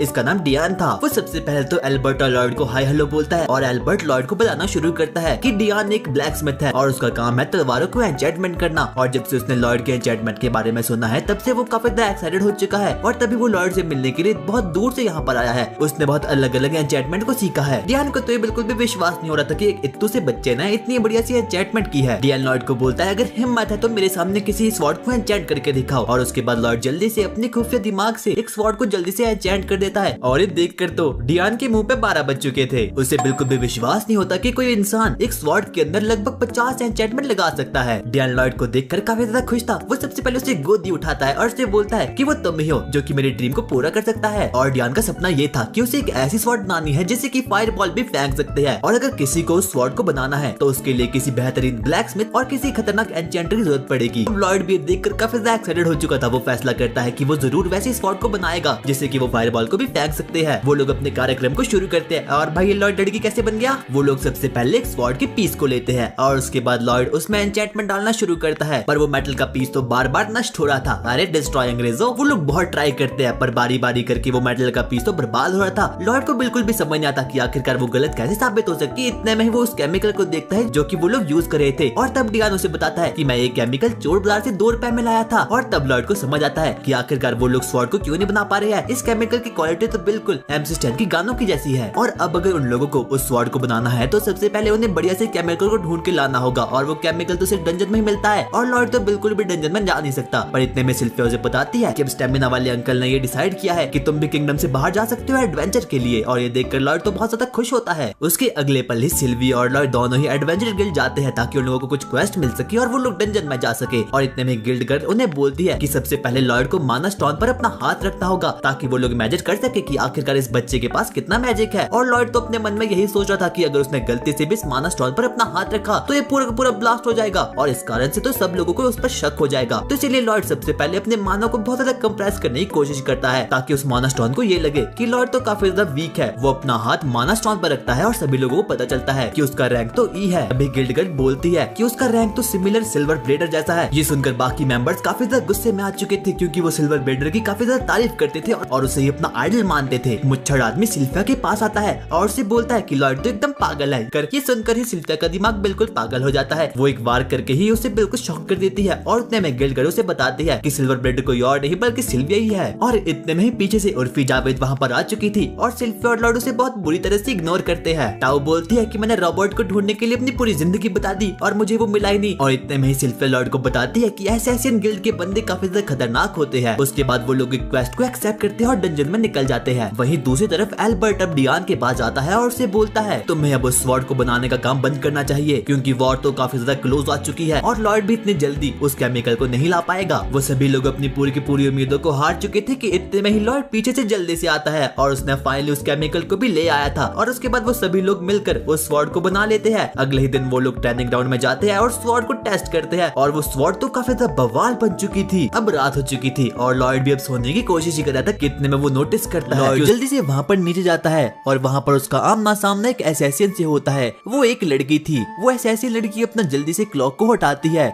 और वो तो काफी ज्यादा सुंदर थी। वो 2 सेकंड के अंदर ही अपने स्वीट पॉइजन एबिलिटी का यूज करती है ताकि वो लॉर्ड को खत्म कर पाए और यहाँ से भाग पाए। पर लॉर्ड उसे यहाँ से भागने का मौका नहीं देता क्योंकि वो उसके आर पार एक बैरो क्रिएट कर देता है। पर तभी वो लड़की अपनी खतरनाक एबिलिटी का यूज करती है जिसका नाम था स्वीट पॉइजन। और स्वीट पॉइजन से अब लॉर्ड की हालत भी काफी ज्यादा खस्ता होते जा रही थी। ये पहली बार था कि जब लॉर्ड को इतना खतरनाक पॉइजन लगा हो। वो उसे बोलती है मैं एक ब्लाइटेड हूँ और ब्लाइटेड वो स्पीशीज होती है जिनके पास की जन्म से ही काफी खतरनाक सी एबिलिटी होती है और ये एक पॉइजन ब्लाइटेड है यानी कि ये पॉइजन मैजिक का यूज कर सकती है। लॉर्ड को इससे काफी ज्यादा अच्छा महसूस होता है क्योंकि उसने पहली बार इस तरह के मैजिक को एक्सपीरियंस किया था। आगे हम देखते हैं कि वो लड़की अपने पॉइजन को अपने जूतों पर रखती है और एक ही शॉट में लॉर्ड की पूरे बैरियर को एकदम तोड़ के रख देती है। लॉर्ड को एक बार कैसे भी करके उस पॉइजन को वापस एक्सपीरियंस करना था। इतने में वहाँ पर ग्रिम भी आ चुका था। वो उसे बोलता है आखिरकार तुमने उसे खत्म क्यों नहीं किया। लॉर्ड उसे अपना पूरा प्लान पाता है। उसे लगता था कि वो एक असैसिन है जिसके बारे में सिल्फर ने उसे बताया था, इसीलिए उसने उसे जाने दिया ताकि वो उसे ट्रैक कर पाए और उन लोगों के सीक्रेट हाइड आउट के बारे में पता कर पाए। और अब लॉर्ड और ग्रिम डिसाइड कर देते हैं कि वो लोग उनके घर जाएंगे और वहाँ पर उनकी मार्क रख देंगे। पर तभी हम देखते कि वहाँ पर अब सिल्फा और शीरो भी आ चुके थे। वहीं दूसरी तरफ हम उसी असैसिन लड़की को देखते हैं जिसका नाम की रैन होता है और अब वो अपनी टीम तक पहुँच चुकी थी। उसका बॉस उस पर काफी ज्यादा गुस्सा हो रहा था। क्या तुम्हें किसी ने ढूंढ लिया? मुझे बिल्कुल भी विश्वास नहीं होता। पर रैन उन लोगों को ये समझाने की कोशिश करती है कि उसका मिशन कंप्लीट हो चुका है, क्योंकि उन लोगों को आने वाली वॉर के बारे में पता चल चुका है। तो हो सकता है कि वो लोग इसका फायदा उठाकर काफी ज्यादा मुनाफा कमा पाए। पर तभी एक लड़की जिसका नाम की टालिया होता है वो बोलता है, हमारे ऊपर किसी ने नजर रखी है। इसीलिए लॉयड भी अब उन लोगों के सामने आ चुका था। उन लोगों को बिल्कुल भी विश्वास नहीं होता कि एक छोटा बच्चा यहाँ पर आ चुका है। लॉयड बड़ी ही धीरे धीरे करके उन लोगों के पास आता है, क्योंकि उसे पता था कि वो इन सब की एक बार में ही मार्क रख देगा। वो लोग डिसाइड करते हैं कि वो लोग इस बच्चे की जान ले लेंगे, क्योंकि अब इस बच्चे को उनके पूरे प्लान के बारे में पता चल चुका है। पर तभी हम देखते कि लॉयड अपने भारी बैरियर को रिमूव कर देता है और ग्रिम को तो ये देखकर हार्ट अटैक आ चुका था। वो बोलता है, अबे बच्चे तो पागल है क्या? पर लॉयड के ख्यालों में तो कुछ और ही पकड़ा था। उसका मानना था, अब मैं 5 अलग अलग प्रकार के मैजिक को एक्सपीरियंस कर सकता हूँ। इतने में हम देखते हैं कि लॉयड टाओ की एबिलिटी को कॉपी कर देता है। उसके बाद हम देखते हैं कि वो असैसिन गिल्ड के मेंबर एक एक करके उस पर अटैक करना शुरू करते हैं। सबसे पहले उस पर एक हरे बालों वाला छपरी अटैक करता है। उसके पास एबिलिटी थी फ्लेक्सिबिलिटी की। वो उस पर अपनी स्किल से एक के बाद एक अटैक करना शुरू करता है। पर लॉयड तो बड़े ही बच्चों की तरह उसे बस डॉज करे जा रहा था। यहाँ तक कि उसके पास इतनी फ्लेक्सिबिलिटी थी कि वो अपने हाथों को भी 2 सेकंड के अंदर ही घुमा सकता था। पर तभी लॉयड के पीछे एक क्रो आता है। वो उसे बोलता है, ग्रेविटेशन। और इस क्रो नामक असैसिन के पास पावर थी कि जो कुछ भी वो बोलता है वो सच में सही हो जाता है। और वहीं हम लोग लॉयड को देखते हैं और उसे एक्सपीरियंस करना काफी ज्यादा अच्छा लग रहा था। इतने में एक टकला आदमी भी अब उस पर अटैक करना शुरू करता है। उस टकले आदमी के पास एक अजीब सी पावर थी। वो अपनी बॉडी से एक व्हाइट लिक्विड को छोड़ देता है और लॉयड को ट्रैप कर लेता है। पर लॉयड को ना चाहते हुए अपने कपड़े उतारने पड़ते हैं और वो वहाँ से भाग चुका था। पर जितने में ही लॉयड हवा में था, एक अजीब सी लड़की उस पर तलवारों से अटैक कर देती है। इसका नाम तालिया था। तालिया अपनी स्वॉर्ड से अपने थिक थाइस को काट कर रख देती है, जिसका इफेक्ट लॉयड पर पड़ता है। यानी कि इसके पास पावर थी कि वो जिसे भी अपने आंखों से देखेगी वो उसे काफी ज्यादा इंजर्ड कर सकती है। और लॉयड को तो ये वाली मैजिकल पावर काफी ज्यादा अच्छी लगती है। वो उसे बोलता है, एक और बार करो। पर वो यही नहीं रुकती और वो उस पर अटैक करना शुरू करती है। और अब उन सभी को लग रहा था कि लॉयड उनसे डर चुका है। पर हम लॉयड को देखते हैं जो कि एकदम पागलों की तरह स्माइल करना शुरू करता है। वो अपनी हीलिंग स्किल का यूज करता है और 2 सेकंड में ही अपने घाव को एकदम क्लियर करके रख देता है। और अब बारी थी लॉयड की इन लोगों की मारने की। उसके बाद हम देखते हैं कि लॉयड सबसे पहले सिल्फिया के मैजिकल अटैक को एक्टिवेट कर देता है। उस टकलू की हालत तो ये देखकर एकदम खराब हो चुकी थी, क्योंकि उसे उसमें सिल्वर ब्लेडर दिख रही थी। उसे पता चल चुका था कि अब ये छोटा बच्चा हमें छोड़ने नहीं वाला। हम देखते हैं कि लॉयड उन लोगों पर अटैक कर देता है। इसीलिए वो लोग अपनी जान बचाकर वहाँ से भागना शुरू करते हैं। सबसे पहले लॉयड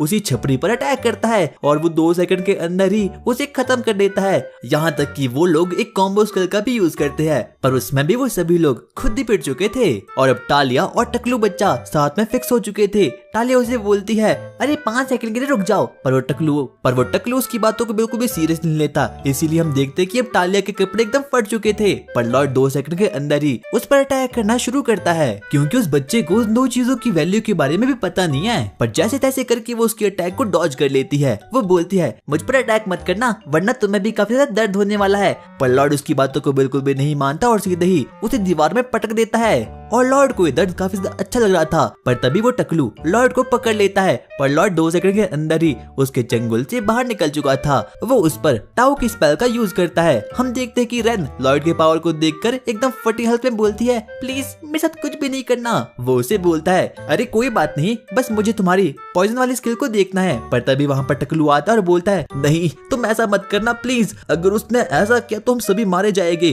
क्योंकि उसका कंट्रोल अपने मैजिक पर बिल्कुल भी नहीं है। उसका क्या, हमारा कंट्रोल भी हमारे मैजिक पर बिल्कुल भी नहीं है। जितने भी असैसिन होते हैं इन लोगों का कंट्रोल इनकी पावर पर बिल्कुल भी नहीं होता। इसीलिए लॉयड उस टकलू के पीछे जाता है और उस पर थंडरबोल्ट मैजिक का यूज करता है। रैन को इस बात से काफी ज्यादा गुस्सा आता है, इसीलिए वो लॉयड पर अटैक कर देती है। पर टकलू उसे बोलता है, अरे रुको, इस पर अटैक मत करो। हमें पता चलता है कि लॉयड ने उस पर अटैक नहीं किया था, पर उसके पीछे एक कर्ज मार्क को लगा दिया था। वो टकलू रोना शुरू करता है, क्योंकि अब वो फाइनली अपनी पावर को कंट्रोल कर सकता था। और उसके बाद हम देखते हैं कि लॉयड बाकी लोगों की भी इस परेशानी को खत्म कर देता है। उन्हें कर्ज मार्क को लगाकर वो सभी के सभी लोग खुशी के आंसू रोना शुरू करते हैं। हम देखते हैं कि अब रैन की पावर भी फाइनली अपने कंट्रोल में आ चुकी थी। वो सभी लोग बोलते हैं, लॉयड तुम्हारा बहुत बहुत शुक्रिया। वो लोग यहाँ तक कि रोना भी शुरू करते हैं। और अब रैन वो हर एक कपड़े को पहन पाएगी जो कि उसने पहनने थे। और अब वो सभी लोग दोस्त बन चुके थे, यहाँ तक कि वो लोग लॉयड को रैन के थोड़े बहुत कपड़े भी दे देते हैं जो कि उसे फिट आ चुके थे। और यहाँ तक कि वो लोग तो अब उसकी चड्डी को धोना भी शुरू करते हैं। वो टकलू आदमी लॉयड को अपने बॉस के बारे में बताता है जिसका नाम की जेड था, और जेड के पास उनमें से सबसे घटिया पावर थी, वो कहीं भी टेलीपोर्ट हो जाता है और वो भी उसकी मर्जी के बिना। उसका ये प्लान था एक असैसिन गिल्ड को खड़ा करने का।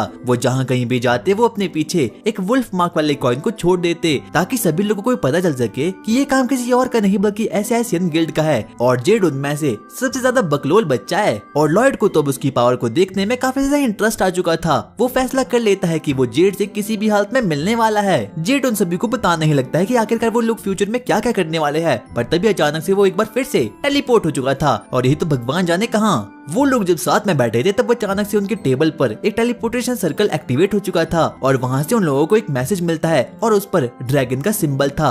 उसके 2 सेकंड बाद ही हम देखते कि अब वहाँ पर सेल्फ और शीरो भी वहाँ पर आ चुके थे, पर लॉयड को उसके आने के बारे में पता चल चुका था, इसीलिए वो लोग वहाँ से भाग चुके थे। पर तभी सेल्फ और शीरो को एक मैसेज वहाँ पर दिखता है। वहाँ पर लिखा था, मेरा नाम लॉयड है और मैं लॉर्ड ऑफ लॉर्डोस से मिलने वाला हूँ। और लॉर्ड ऑफ लॉर्डोस कोई और नहीं बल्कि उन लोगों की एनिमी टेरिटरी है, और उन लोगों की वॉर उसी किंगडम से होने वाली है। और जब सिल्फा और एल्बर्ट इस बात को देखते हैं तो वो काफी ज्यादा शॉक्ड हो चुके थे। उन लोगों को लगता है कि असैसिन गिल्ड वाले लोगों ने लॉर्ड ऑफ लॉर्डोस ले गया है। और जब वो लोग लॉयड के गंदे वाले कपड़ों को देखते हैं तो भाई वो काफी ज्यादा गुस्से में आ चुके थे। उन लोगों को कैसे भी करके लॉयड को वापस लाना था, पर लॉयड तो एकदम चिल होकर असैसिन गिल्ड के साथ लॉर्ड ऑफ लॉर्डोस से मिलने के लिए जाता है ताकि वो वहाँ पर जेड से मिल सके। बाद में जाकर उन्हें पता चलता है कि जो उन लोगों का बॉस था यानी कि जेड, वो गलती से वहाँ पर टेलीपोर्ट हो चुका है, इसीलिए उन लोगों को भी वहाँ पर जाना ही होगा।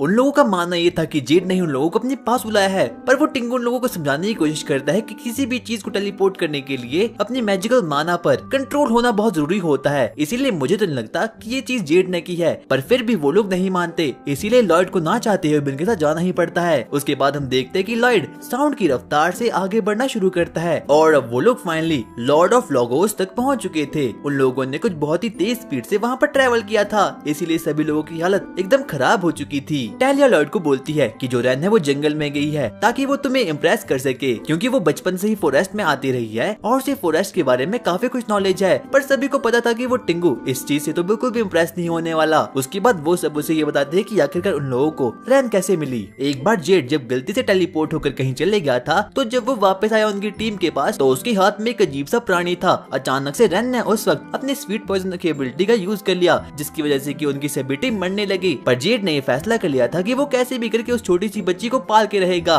उसने बहुत कोशिश की ताकि वो रैन की मैजिकल पावर को कंट्रोल कर पाए, पर अफसोस ऐसा नहीं हो पाया। उसके बाद हम देखते हैं कि उन लोगों ने साथ मिलकर काम करना शुरू कर लिया, यहाँ तक कि अब रैन ने भी उनका साथ देना शुरू कर लिया था। पर फिर भी वो लोग किसी भी चीज को अचीव नहीं कर पाए, और अब धीरे धीरे करके रैन को भी उनके साथ काफी अच्छा लगना शुरू हो चुका था, क्योंकि ये पहली बार था कि जब रैन के सामने किसी ने अपना प्यार जताया था। जेड बहुत सी पढ़ाई करता है ताकि वो रैन की मैजिक को कंट्रोल कर पाए, और आखिर में जाकर वो फाइनली एक ऐसे कपड़े को बना देता है जिसकी वजह से कि वो रैन की मैजिकल पावर को कंट्रोल कर पाता है। वो टिंगू बोलता है, लगता है जेड काफी अच्छा आदमी था, इसीलिए मुझे कैसे भी करके उससे मिलना ही है। हम देखते हैं कि अब रैन वापस से वहाँ पर आ चुकी है और उसने एक बहुत ही घटिया सा खाना वहाँ पर बना दिया है। सभी लोग उस खाने की शक्ल को देखकर ही एकदम डर चुके थे, पर तभी टैलिया बोलती है, हमारे साथ 7th प्रिंस भी है, तो मुझे तो नहीं लगता कि वो ऐसा खाना खाता भी होगा। पर वहीं हम देखते कि लॉर्ड और ग्रिम तो उस खाने को एकदम भुक्कड़ों की तरह खाना शुरू करते हैं, और इसीलिए बाकी लोग भी ना चाहते हुए भी उस खाने को जैसे तैसे करके खा लेते हैं। वो लोग लॉर्ड से इंस्पायर होकर उस पूरे के पूरे खाने को खा लेते हैं। वो टकलू लॉर्ड को जेड की कहानी बताना शुरू करता है कि आखिरकार जेड का असली मकसद क्या था।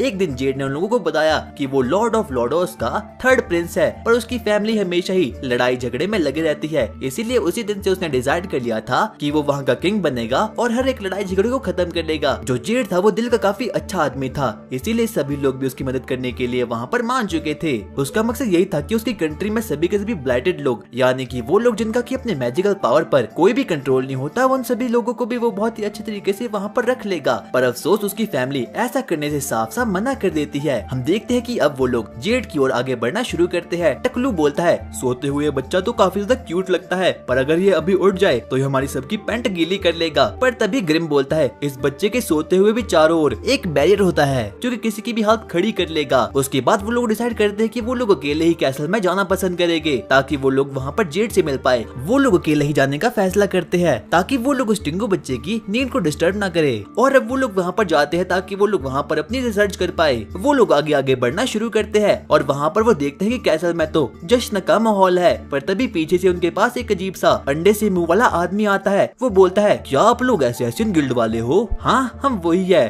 और जब वो इस बात को सुनता है तो वो काफी ज्यादा शॉक्ड हो चुका था। उन लोगों की आने की खुशी में वो लोग यहाँ पर जश्न मनाना शुरू करते हैं। वो लोग काफी ज्यादा शाय फील करते हैं क्योंकि उन लोगों को ऐसी चीजों की कोई भी आदत नहीं होती। ग्रिम डिसाइड करता है कि वो वापस से लॉर्ड के पास जाएगा। पर तभी रेन बोलती है, मुझे काफी ज्यादा शर्म आ रही है, प्लीज क्या तुम यहीं रह सकते हो? इसीलिए ना चाहते हुए भी ग्रिम को यहीं पर रहना पड़ता है। पर तभी हम देखते हैं कि अब वहाँ पर जेड आ चुका है। जब सभी लोग जेड को देखते हैं तो वो लोग खुशी के आंसू रोने लगते हैं। वो बोलते हैं, जेड हमें तुम्हें देखकर काफी ज्यादा खुशी हुई, आखिरकार तुम कहाँ चले गए थे? पर जेड बोलता है, अरे कोई दिक्कत नहीं है, अब मैं यहाँ पर आ चुका हूँ। वो सबसे पहले अपने टेलीपोर्टेशन स्किल से अपने कपड़ों को चेंज करता है। पर तभी अचानक से जेड जोर जोर से हंसना शुरू करता है। वो बोलता है, तुम ब्लाइटेड लोग यहाँ पर आ चुके हो। हम देखते हैं कि वो बाकी सभी नॉर्मल लोग भी अब अचानक से डीमंस में कन्वर्ट हो चुके हैं। वो लोगों पर अपनी कर्स स्पीच का यूज करता है और अब सभी लोग अचानक से जमीन के अंदर धंस चुके थे। उन लोगों को बिल्कुल भी समझ आता कि आखिरकार यहाँ पर हो क्या रहा है। और बाद में जाकर हमें पता चलता है कि जो जेड है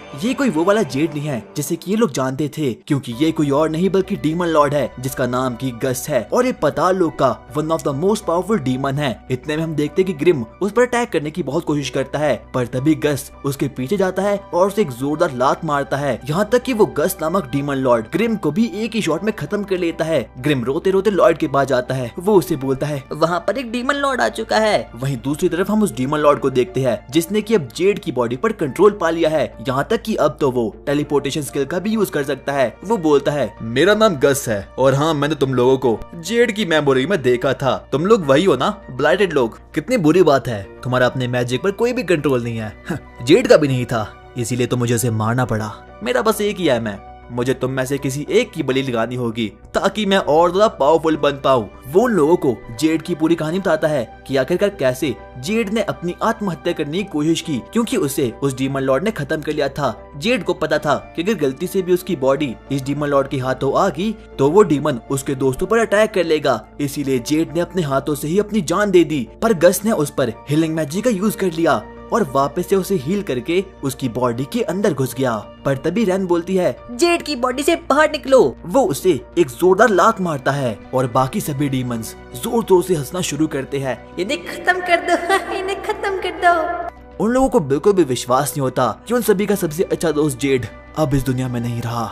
गस रेन की बॉडी पर उस कर्ज मार्क को देख लेता है। वो उसे पूछता है, आखिरकार ये कर्ज मार्क तुम्हें किसने दिया? पर रेन उसे बताने से साफ साफ मना कर देती है, इसीलिए वो उस पर अपनी कर्ज स्पीच का यूज करता है। पर रेन फिर भी कुछ नहीं बोलती, यहाँ तक कि वो अपनी जीभ को ही काट देती है। जब वो उसे और ज्यादा टॉर्चर करने की कोशिश करता है तब हम देखते हैं कि आसमान में एक नीली रोशनी चमकना शुरू हो चुकी थी। ये लॉर्ड की थी। अब लॉर्ड काफी ज्यादा गुस्से में आ चुका है, इसीलिए वो सबसे पहले असैसिन्स के चारों ओर एक बैरियर क्रिएट करता है और जमीन पर एक एटॉमिक ब्रेथ का यूज कर देता है, जिसकी वजह से कि सभी के सभी डीमंस खाक में कन्वर्ट हो चुके थे। बाकी डीमंस को समझ आता कि आखिरकार यहाँ पर हो क्या रहा है। पर तभी लॉर्ड नीचे रेन के पास जाता है। वो उसे बोलता है, अरे तुम पागल हो क्या, तुमने अपनी जीभ क्यों काट ली? वो अपनी हीलिंग मैजिक का यूज उस पर करता है और उन लोगों को बोलता है, तुम यहाँ से भाग जाओ। पर तभी हम देखते हैं कि सभी डीमन इस खौफ में थे। वो लोग सोचते हैं कि आखिरकार उनका बॉस कहाँ गया और आखिरकार ये टिंगू सब बच्चा है कौन। पर तभी हम देखते हैं कि गस उनके पीछे ही टेलीपोर्ट हो चुका था और उनमें से एक डीमन को नीचे धक्का दे देता है। गस उन्हें बड़ी ही बैडएस वे में बोलता है, आखिरकार तुम यहाँ पर कर क्या रहे हो, जल्दी से उन असैसिन्स के पीछे जाओ। इसीलिए वो डीमन लोग भी अपनी फटी हालत में उनका पीछा करना शुरू करते हैं। हम देखते हैं कि वो असैसिन्स गिल्ड भी वहाँ से भागना शुरू कर देती है और अब फाइनली बैटल होने वाली थी लॉर्ड और गस की। गस उसे बोलता है, बच्चे आखिरकार तुम हो कौन? वो उस पर अपने डिमोनिक मैजिक का यूज करता है। पर तभी वक्त रहते हुए लॉर्ड अपने बैरियर को क्रिएट करता है। उसे लगा था कि उसका बैरियर उसे डॉज कर लेगा, पर वो काफी ज्यादा सरप्राइज हो चुका था क्योंकि गस का मैजिक सीधे उस बैरियर को क्लियर कर देता है। लॉर्ड रिसर्च करने की कोशिश करता है कि आखिरकार ये किस टाइप का मैजिक है। उसे पता चलता है कि जो ये मैजिक है ये कोई नॉर्मल माना नहीं है, बल्कि ये पाताल लोक का एक खतरनाक मैजिक है, इसीलिए उसका बैरियर का इस पर कोई भी इफेक्ट नहीं पड़ने वाला। और यहाँ तक कि अब तो ग्रिम भी डर चुका था। उसे बिल्कुल भी समझ आता कि आखिरकार लॉर्ड इसे कैसे हराने वाला है, क्योंकि जो ये डीमन लॉर्ड है ये काफी ज्यादा शक्तिशाली है। वहीं हम दूसरी तरफ देखते हैं कि वो चंगू मंगू डीमंस भी असैसिन्स पर अटैक करना शुरू करते हैं। ग्रिम उसे बताता है कि जो कोई भी डीमन लोग होते हैं वो 10 लेवल में बटे हुए होते हैं। जो चंगू पंगू लोग हैं ये 10वें लेवल में आते हैं। और डीमन जैसे कि पजुजू वो 7वें लेवल में आता था और ग्रिम वो 3रे लेवल का डीमन है। लॉयड को समझ आ चुका था कि जो ये गस्ट है ये जरूर लेवल 1 का डीमन होगा, पर वो काफी ज्यादा सरप्राइज हो चुका था कि जब उसे ग्रिम बताता है ये कोई लेवल 1 का डीमन नहीं बल्कि ये खुद ही एक डीमन लॉर्ड है और डीमन लॉर्ड लेवल 1 के तकरीबन 10 डीमंस को एक शॉट में ही खत्म कर सकता है। ये काफी ज्यादा खतरनाक है। वो उसे बोलता है अबे टिंगू बच्चे वापस से अपने घर चल पड़। पर अब लॉयड को उसके साथ खेलना था, इसीलिए वो उसकी तरफ आगे बढ़ना शुरू करता है। लगता है बच्चा अपने दिमाग से पैदा हो चुका है। वो उससे पूछता है बच्चे आखिरकार तू है कौन? मैं 7th प्रिंस हूँ। 7th Prince? तुम्हें तो मैंने जेड की मेमोरी में कहीं तो देखा है, क्योंकि वो तुमसे काफी ज्यादा मिलना चाहता था। हाँ मैं भी उससे काफी ज्यादा मिलना चाहता था, पर अफसोस तूने मेरा प्लान एकदम चौपट कर लिया। अब उन दोनों को काफी ज्यादा गुस्सा आ चुका था। वो लोग सबसे पहले अपनी मैजिकल माना को एक्टिवेट कर देते हैं।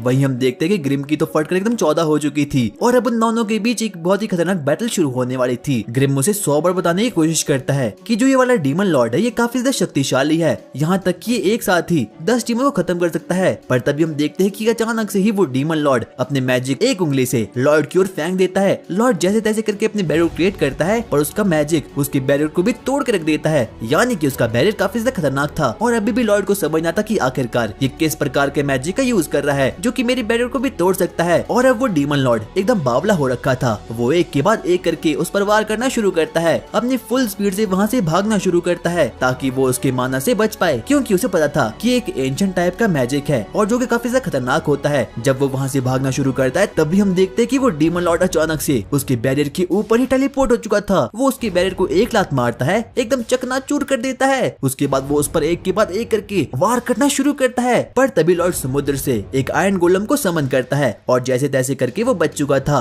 वहीं हम देखते हैं कि उन असैसिन्स की और उन डीमंस की एकदम फटकर 4 हो चुकी थी, पर अब उन डीमंस ने असैसिन्स को ढूंढ लिया है, इसीलिए वो लोग उनकी ओर आगे बढ़ना शुरू करते हैं। वहीं हम देखते हैं कि वो छपरी लड़का कोई ऐसा रास्ता ढूंढ रहा था जहाँ से कि वो भाग पाए। डीमन लॉर्ड को बोलता है तुम मुझे कभी भी हरा नहीं पाओगे क्योंकि मेरे पास टेलीपोर्टेशन स्किल है। क्या टेलीपोर्टेशन? वो तुम्हारी नहीं बल्कि जेड की है। अरे हाँ मेरा मतलब ही वही था। अब वो डीमन लॉर्ड धीरे धीरे करके काफी ज्यादा स्ट्रॉन्ग हो रहा है। वो उसे कहता है हम वो पंछी है जो कि उड़ना खुद सीखते हैं, पर कुछ घटिया से लोग जैसे कि जेड जैसे वो कभी भी उड़ना नहीं सीख सकते और वो लोग कभी भी अपनी मैजिकल पावर पर कंट्रोल ही नहीं कर सकते, इसीलिए तुम इंसान इस प्रकार की मैजिक को कभी भी डिजर्व नहीं करते। वहीं दूसरी तरफ हम देखते हैं कि वो डीमन लोग भी असैसिन्स तक पहुंच चुके हैं। वो लोग उनकी ओर आगे बढ़ना शुरू करते हैं। उसके बाद हम देखते हैं कि वो डीमन लॉर्ड एकदम बावला हो रखा था। वो चीटिंग करता है और अपने मैजिक को सीधे ही लॉर्ड के पीछे एकदम उसके दिल में घुसेड़ देता है और वो यहीं पर नहीं रुकता। वो एक के बाद एक करके लॉर्ड पर अटैक करना शुरू करता है और उसकी बॉडी को एकदम छिन्न भिन्न कर लेता है। और वहीं दूसरी तरफ हम लोगों ने डीमंस और असैसिन्स को देख रहे होते हैं और वो असैसिन्स डीमन से जैसे तैसे करके लड़ रहे होते हैं, पर वो डीमन उन लोगों पर भारी पड़ रहे थे। वो टकलू आदमी अपने मैजिक का यूज करा था और अब वहाँ पर क्रो भी आ चुका था। वो छपरी बच्चा किसी ऐसे पाथ को ढूंढने की कोशिश करता है जिससे कि वो यहाँ से भाग जाए और आखिर में जाकर वो फाइनली गेट को खोल देता है। उसके बाद हम देखते हैं कि सभी के सभी लोग वहाँ से भागना शुरू करते हैं, पर तभी वहाँ पर सामने टालिया जाती है और अपनी मैजिकल स्पेल का यूज करती है। वो अपने पाँव को ही काट लेती है जिसकी वजह से कि डीमन लोगों की स्पीड अब स्लो हो चुकी थी। वो बाकियों को बोलती है तुम यहाँ से भाग जाओ, अब मैं इन्हें संभाल लूंगी। हम देखते हैं कि अब बाकी सभी के सभी बच्चे वहाँ से भाग चुके होते हैं। रेन 100 बार बोलती है तालिया प्लीज तुम भी हमारे साथ आ जाओ, पर वो डीमन यही नहीं रुकते।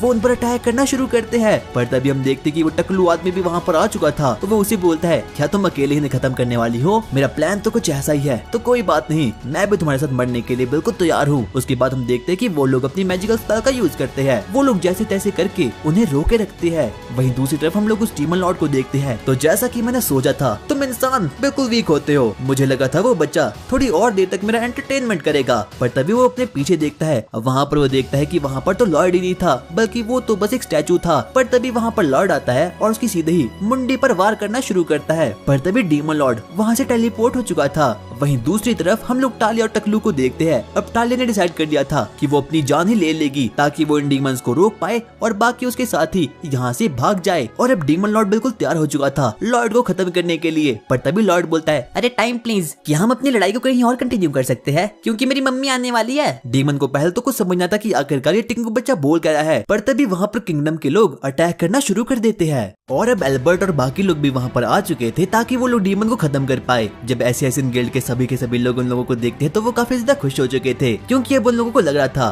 कि अब उन लोगों की जान फाइनली बच चुकी है। पर जब वो लोग एल्बर्ट और शिल्पा को देखते हैं तो एकदम उनकी फट के चार हो चुकी थी। वो लोग उनसे पूछताछ करना शुरू करते हैं लॉयड के बारे में, पर वो लोग उन्हें कुछ भी नहीं बताते। शिल्पा उन लोगों को बोलती है तुम्हारे पास बस 1 मिनट है, उसके बाद मैं तुम्हें खत्म करना शुरू कर लूंगी। इतने में हम देखते कि वो सभी के सभी लोग एकदम डर चुके थे। रैन उसे बताना शुरू करती है कि आखिरकार जो लॉयड है वो एक बहुत ही शक्तिशाली डीमन से लड़ रहा है, पर तभी बाकी असैसिन्स उसके मुंह को बंद कर देते हैं। तब जाकर रैन को लॉयड की बात याद आती है जो कि वो खाना खाते हुए बोल रहा था। वो उसे बोलता है चाहे जो भी हो जाए मेरे बारे में और ग्रिम के बारे में किसी को कुछ भी पता नहीं लगना चाहिए। इसीलिए अब वो लोग अजीब अजीब सी नौटंकियां करने शुरू करते हैं ताकि बाकी लोगों को लॉयड की पावर के बारे में पता न चल पाए। और अब फाइनली वो लोग भी मान चुके थे, पर शिल्पा को तो कैसे भी करके लॉयड को ढूंढना था और उसके बाद उसकी छोटी स्वॉर्ड के साथ खेलना था, इसीलिए अब वो ने मारने वाली थी। और अब एल्बर्ट भी बोलता है आखिरकार तुम्हारे पास लॉयड की चड्डियां कर रही है। वो लोग अजीब अजीब से बहाने बनाना शुरू करते हैं ताकि लोगों की जान बच पाए और लॉयड का सीक्रेट भी उन लोगों के सामने ना आ पाए। रैन उन लोगों को बोलती है कि जो लॉयड है वो एक बहुत ही घटिया से डीमन से लड़ रहा है, इसीलिए उसे किसी की भी हेल्प नहीं चाहिए।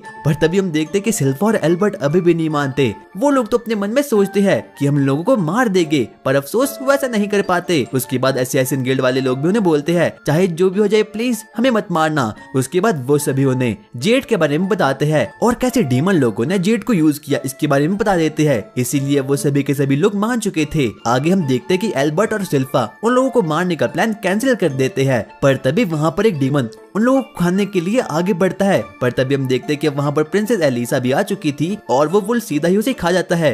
वो लोगों को समझाने की कोशिश करती है कि चाहे जो भी हो जाए तुम्हें इन असैसिन्स को नहीं मारना चाहिए, क्योंकि अगर इन लोगों ने लॉर्ड के साथ कुछ भी किया होता तो मेरा पेट इन्हें खा जाता, पर उसने ऐसा नहीं किया। वो लोग डिसाइड करते कि वो लोग सबसे पहले डीमन को खत्म कर लेंगे। शिल्पा आगे बढ़ने जाती है ताकि वो लॉर्ड को ढूंढ पाए, पर तभी रैन उसे ऐसा करने से साफ साफ मना कर देती है और उसे रोक के रख देती है। शिल्पा पहले तो सोचती है कि क्या होगा अगर मैं इस चुहिया को मार दूं, पर अफसोस वो ऐसा नहीं कर पाती। वो लोग डिसाइड करते हैं कि वो लोग सबसे पहले डीमन को खत्म करेंगे, पर तभी अचानक से उनके ऊपर एक टेलीपोर्टेशन गेट ओपन हो चुका था और वहाँ से बहुत सारे एरोज नीचे गिरना शुरू हो चुके थे, जिसकी वजह से कि अब वो ब्रिज एकदम टूट चुका था। डियोन को भी कुछ समझ नहीं आता कि आखिरकार यहाँ पर चल क्या रहा है। वो लोग इस बात को नोटिस कर लेते हैं कि बाकी के सभी डीमंस तैरना शुरू करते हैं ताकि वो उन लोगों को ट्रैप कर पाए और उन लोगों को आगे पीछे दोनों जगह से खत्म कर पाए। अब वो लोग डिसाइड करते हैं कि वो लोग कैसे भी करके डीमंस को खत्म करने वाले हैं। वहीं हम लोग लॉयड और गस को देखते हैं और लॉयड ने ही गस को ब्रिज को तबाह करने के लिए कहा था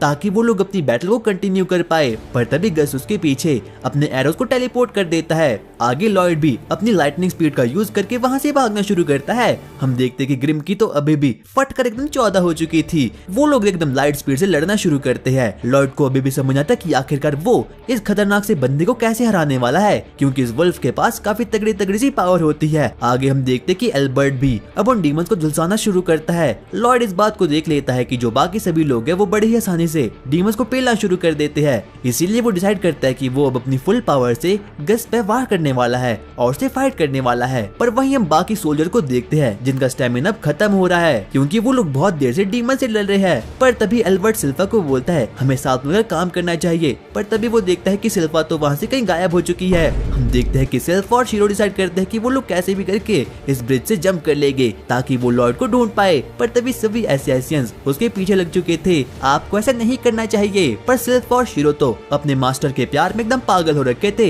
हम देखते हैं कि शीरो अपनी फुल पावर से जंप कर देता है, पर वो सीधा ही पानी के अंदर डुबकी मारता है। पर तभी शिल्पा के पीछे से एक अजीब सा आलू से शक्ल वाला डीमन उस पर अटैक कर देता है। शिल्पा भी काफी ज्यादा शॉक्ड हो चुकी थी, पर वो जैसे तैसे करके उसके अटैक को डॉज करके रख देती है, क्योंकि शिल्पा के पास भी भाई सिल्वर ब्लेडर का टाइटल था। वो उसे बोलता है अब मैं तुम्हें खत्म कर लूंगा, क्योंकि जिस शरीर को मैंने कंट्रोल किया है वो काफी ज्यादा खतरनाक है। आगे हम देखते हैं कि अब वो सभी लोग भी उस पर अटैक करना शुरू करते हैं। शिल्पा अपने मन में सोचती है कि वो कैसे भी करके इसे तो खत्म कर ही देगी। वो अपने मन में सोचती है कि ये वाला डीमन तो पजूजू से काफी ज्यादा घटिया सा है। इतने में हम देखते हैं कि एल्बर्ट पर पीछे से एक अजीब सा डीमन अटैक कर देता है, पर तभी वहाँ पर वही छपरी वाला लड़का जाता है और उस डीमन को खत्म कर देता है। एल्बर्ट को बिल्कुल विश्वास नहीं होता कि एक अजीब से लड़के ने उसकी मदद करी है, पर वो उसे अपने जेड का दुख बताना शुरू करता है। इसीलिए अब एल्बर्ट भी मान चुका था उन लोगों की रक्षा करने के लिए और उनके साथ लड़ने के लिए। पर तभी हम देखते हैं कि एल्बर्ट एक अजीब सी जुत्सु को ट्राई करने का कोशिश करता है। वो कुछ हैंड साइंस का यूज करता है और अब उसकी स्पेल एक्टिवेट हो चुकी थी। वो एक के बाद एक करके हर एक डीमन को झुलसाना शुरू करता है।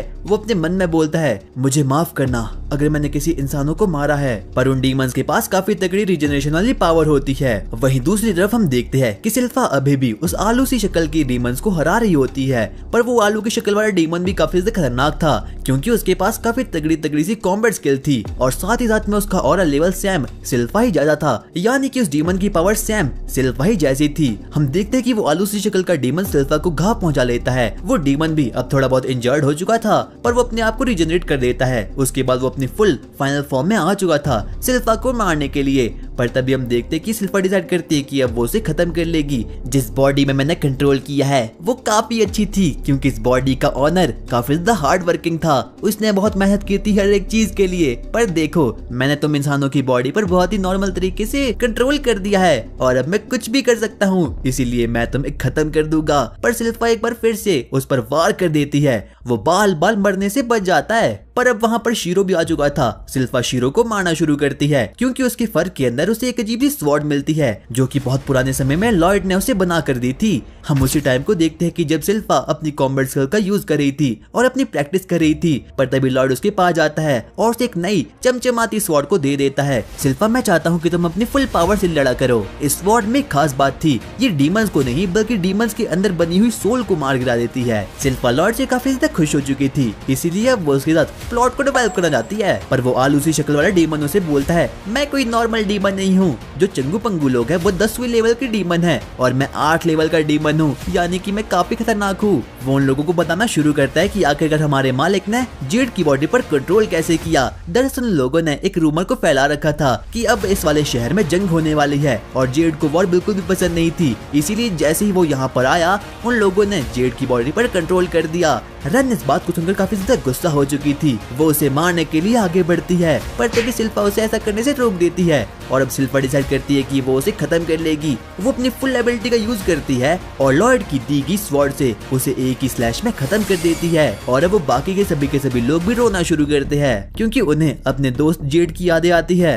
उन एसेसिन्स को भी पता चल चुका था कि जो सिल्फा है वो कोई और नहीं बल्कि द सिल्वर ब्लेडर है। अचानक से वो पूरी की पूरी जगह भाप से घिर चुकी थी। हम लोग लॉयड के फ्लैशबैक को देखते हैं और देखते कि आखिरकार वहाँ पर भाप आया कैसे। दरअसल जब लॉयड और गस आपस में लड़ रहे थे तब गस उस पर अपने डार्क मैजिक का यूज कर रहा था। वो अपने बहुत से स्फीयर से उस पर अटैक करना शुरू करता है और लॉयड के पास कोई भी चारा नहीं था सिवाय वहाँ से भागने का। पर यहाँ तक कि लॉयड के बैरियर भी गस के डार्क स्फीयर का कुछ भी बिगाड़ नहीं पाते। पर तभी वो अचानक से कर्स स्फीयर उस पर फेंक लेता है, इसीलिए लॉयड उसका कुछ भी नहीं कर पाता। लॉयड को पता चल चुका था कि अगर वो गलती से भी 2 सेकंड के लिए भी कहीं रुक गया तो उसका गेम खत्म हो जाएगा, क्योंकि गस पताल लोग की सबसे खतरनाक मैजिक का यूज कर रहा है। इसीलिए उसके पास अब कोई भी चारा नहीं था, इसीलिए वो टिंगू बच्चा अब वहाँ से भागना शुरू करता है। पर गस तो उस पर बिल्कुल भी नहीं रहम करता। वो एक के बाद एक करके उस पर वार करना शुरू करता है। लॉयड को समझ ना आता कि आखिरकार जो ये डीमन लॉर्ड है ये किस प्रकार का मैजिक यूज कर रहा है। उसे समझ ही ना आता कि आखिरकार जो टेलीपोर्टेशन स्किल वो यूज कर रहा है वो कैसे काम करती है।